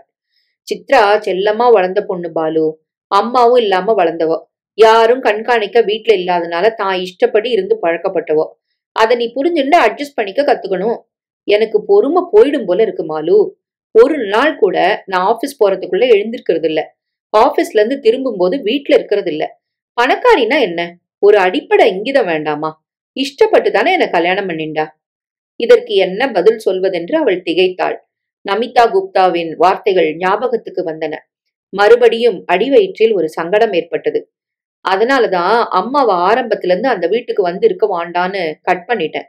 எனக்கே தாங்கல்ல, அம்மாவுக்கு எப்படி இருக்கும்? ஓ, இவனுக்கு தேனிலவின் போதே அவள் சுபாவம் தெரிந்திருக்க வேண்டும். பொறுமையாரு பாலு, தன்னால சரியா போயிடுவோம். எனக்கு தோணல என்றான் அலுப்புடன். இந்த பாரு, நீ இப்போ அழுத்துக்கிறதுல பிரயோஜனமே இல்ல. அவளை ரொம்ப தீவிரமா காதலிச்சு கல்யாணம் பண்ணிட்டு இருக்க. அவளை ஏத்துக்கிறது நீ எப்ப முடிவு பண்ணியோ அவளோட குறைகளையும் சேர்த்து நீ அவளை ஏத்துண்டன்னு அர்த்தம். இப்ப கோவப்பட்டு என்ன லாபம்? ஒண்ணு அவளை மாத்த பாரு, இல்ல அவ வழிக்கு ஒன்னு அட்ஜஸ்ட் பண்ணிக்கோ. எப்படி அட்ஜஸ்ட் பண்றதுன்னு புரியல மாலு. யூ மஸ்ட் ட்ரை என்றாள் அவள் மென்மையாக. ரெண்டு தனி பிரகிருதிகள் சேர்த்து வாழணுங்கிறது ரொம்ப பெரிய விஷயம் பாலு. நம்ம அம்மா அப்பா காலத்துல எல்லாம் இது அவ்வளோ கஷ்டமான காரியமா இருக்கல்ல. இப்ப ரொம்ப கஷ்டம். எதிர்பார்த்தது கிடைக்கலன்னா அதிக பொறுமையோட இருக்கணும். சற்று நேரம் இருவரும் மௌனமாக நடந்தார்கள். எனக்கு நிஜமாவே குழப்பமா இருக்கு மாலு. கல்யாணத்துக்கு முந்தி எனக்கு தெரிஞ்ச நாகநாதன் வேற. இப்பதான் பல விஷயங்கள்ல எனக்கு சந்தேகம் வருது. தில்லுமுள்ளு நிறைய பண்ணுவாரோன்னு. என் ஆபீஸ்ல முன்ன பராபரியா காதல விழுந்ததை நான் நம்பல. 3 மாசத்துக்கு முந்திதானே என்று அவள் மெல்ல சிரித்தாள். சரி, இப்ப விடு. அத பத்தி என்ன? உலகத்துல தில்லுமுள்ளு பண்றவங்க தான் அதிகம். நீ எதுலயும் பட்டுக்காம ஒதுங்கி இருக்க பழகிக்கோ, அவ்வளவுதான். எந்த அளவுக்கு நான் ஒதுங்கி இருக்க முடியும் தான் புரியல. சித்ராவுக்கு அவளுடைய அப்பா சொல்றதெல்லாம் சரி. நியாய அநியாயத்தை பத்தி எல்லாம் கவலையே இல்ல. அவள் சில வினாடிகள் யோசனையில் ஆழ்ந்தாள். இவன் மனதுக்கும் கொள்கைக்கும் கொஞ்சமும் பொருந்தாத ஏதோ விஷயம் இன்று நடந்திருக்க வேண்டும் என்று தோன்றிற்று. அதனால்தான் இவன் இன்று இத்தனை கலங்கி போய் வந்திருக்கிறான். அவனுடைய கையை பற்றி அவள் மிருதுவாக சொன்னாள். உனக்கு நியாயம்னு படுற வழியில தான் நீ நடக்கணும் பாலு. அத பத்தி உனக்கு எந்த சந்தேகமும் இருக்கக்கூடாது. நியாயத்துக்கு எப்பவும் ஐயம் உண்டு. பாலு வெறுப்புடன் நியாயத்துக்கு எப்போதும் ஜெயம் உண்டு. பாலு வெறுப்புடன் வாய்விட்டு சிரித்தான். To you think so? அநியாயம் பண்றவன் தான் கொழிக்கிறான். பெரிய மனுஷனா சமூகத்துல வளைய வரான். அம்மா சொல்ற மாதிரி நீ பண்ணிக்க மாட்டேன்னு சொன்னதால அந்த வெங்கடேசனுக்கு என்ன குறைஞ்சு போச்சு? ஜாம் ஜாம்னு பெரிய இடத்துல கல்யாணம் ஆச்சு. அதனால என்ன, அவன் கட்சி நியாயம்னு ஆயிடுமா? அவனை கல்யாணம் பண்ணுண்ட பொண்ணோட பலவீனத்தை அது காமிக்கிறது. அவனுடைய ஜெயத்தை இல்ல. என் கொள்கையை நான் காப்பாத்திட்டேன் ஏன்ற வரைக்கும் எனக்கு ஜெயம். எனக்கு என் மனசாட்சி கிளியரா இருக்க வேண்டியது ரொம்ப முக்கியம். பாக்கி எதுவும் எனக்கு முக்கியம் இல்ல. அப்படி இருக்கத்தான் நான் முயற்சி பண்றேன். அதுலதான் போராட்டம் வருது. அவள் அனுதாபத்துடன் சிரித்தாள். உன் கொள்கைப்படி நீ நடந்துக்கணும்னா போராடித்தான் ஆகணும். அவன் அவளை நிதானமாக பார்த்து புன்னகைத்தான். I suppose you are right Malu. அவள் சிரித்தாள். முகத்தை தொங்க போட்டுண்ட நிக்காதையார். Take it as a challenge. அவன் கிளம்பி போய் வெகு நேரத்துக்கு மனசு சஞ்சலம் ஏற்பட்டது. கூடவே ஒரு சமாதானமும் ஏற்பட்டது. பாலு விழித்து கொண்டு விட்டான். அவள் நினைத்ததை விட வேகமாக. ஆனால் அவனுக்கு இன்னும் சித்ராவின் பழைய சரித்திரம் தெரியாது என்று தோன்றிற்று. அவளுக்கு ஏற்கனவே வேறு ஒருத்தனுடன் ஒரு தேனிலவு ஆகியிருக்கிறது என்று தெரிந்தால் இவன் என்ன செய்வான்? சுக்கலாக உடைந்தல்லவா போய்விடுவான். என்றாவது ஒரு நாள் தெரியாமல் போக போகிறதா? நாகநாதன் ஏதோ காரணத்துக்காகத்தான் இவனை தன் மருமனாக்கி கொண்டிருக்கிறார். மேல்மட்டத்தை சேர்ந்தவன் இல்லை என்பதை தவிர பாலுவுக்கு எந்த குறையும் இல்லை என்று அவர் தீர்மானித்திருக்க வேண்டும். அதன்படிக்கு வெகு சாமர்த்தியமாக வலையை விரித்திருக்க வேண்டும். சித்ரா அவருடைய யோசனைக்கெல்லாம் ஏன் கீழ்ப்படிந்தாள் என்று நினைத்து ஆச்சரியம் ஏற்பட்டது. குப்தாவின் பிள்ளையை அவள் கல்யாணம் செய்து கொள்ள முடியாமற் போனதில் அவளுக்கு ஏமாற்றம் இல்லையா? சுயநலவாதியான அவளுக்கு யார் மீதும் ஆழமான உணர்வுகள் இருக்குமா என்று சந்தேகம் ஏற்பட்டது. நாகநாதனுக்கு பாலுவை வளைக்க ஒரு காரணம் இருந்திருந்தால் இவளுக்கு வேறு காரணம் இருந்திருக்க வேண்டும். ஆக மொத்தத்தில் பாலு மாட்டிக்கொண்டான். இன்று அவன் மனநிலையை பார்த்தால் அவனுக்கு ஏற்பட போகும் அடிகள் சாமான்யமாக இருக்கும் என்று தோன்றவில்லை. அவற்றை தாங்கிக் கொள்ளும் உறுதி அவனுக்கு இருக்குமா என்று அவளுக்கு கவலை ஏற்பட்டது. மாமனாருடன் கொள்கை அளவில் அவன் மோத நேர்ந்ததால் உத்தியோக ரீதியில் அவனது எதிர்காலத்தை அது பாதிக்கலாம். மாலு, அவள் சரேல் என்று சுயநினைவுக்கு வந்தாள். திலீப் எதிரில் நின்றிருந்தான். ஏய், என்னாச்சு உனக்கு என்று விளையாட்டாக அவள் தோளை குலுக்கினான். பாலு சந்தோஷமா இல்ல திலீப். அவன் ஒரு வினாடி மௌனத்திற்கு பிறகு இது எதிர்பார்த்தது தானே என்றான். ஓரளவுக்கு என்றாள் அவள் யோசனையுடன். இத்தனை சீக்கிரத்துல அவன் ஏமாத்தம் அடைவான்னு நான் எதிர்பார்க்கல. கவலைப்படாத மாலு என்றான் அவன் மென்மையாக. அவன் தெளிஞ்சிருவான். வாழ்க்கைங்கிறதே போராட்டம்தான். ஓ, வேண்டாத அவஸ்தையில தானா மாட்டின்ட்டான். கண்ணை மூடிக்கிட்டு என்றாள் அவள் துயரத்துடன். திலீப் தீவிரமாக அவளை சில வினாடிகள் பார்த்தான்.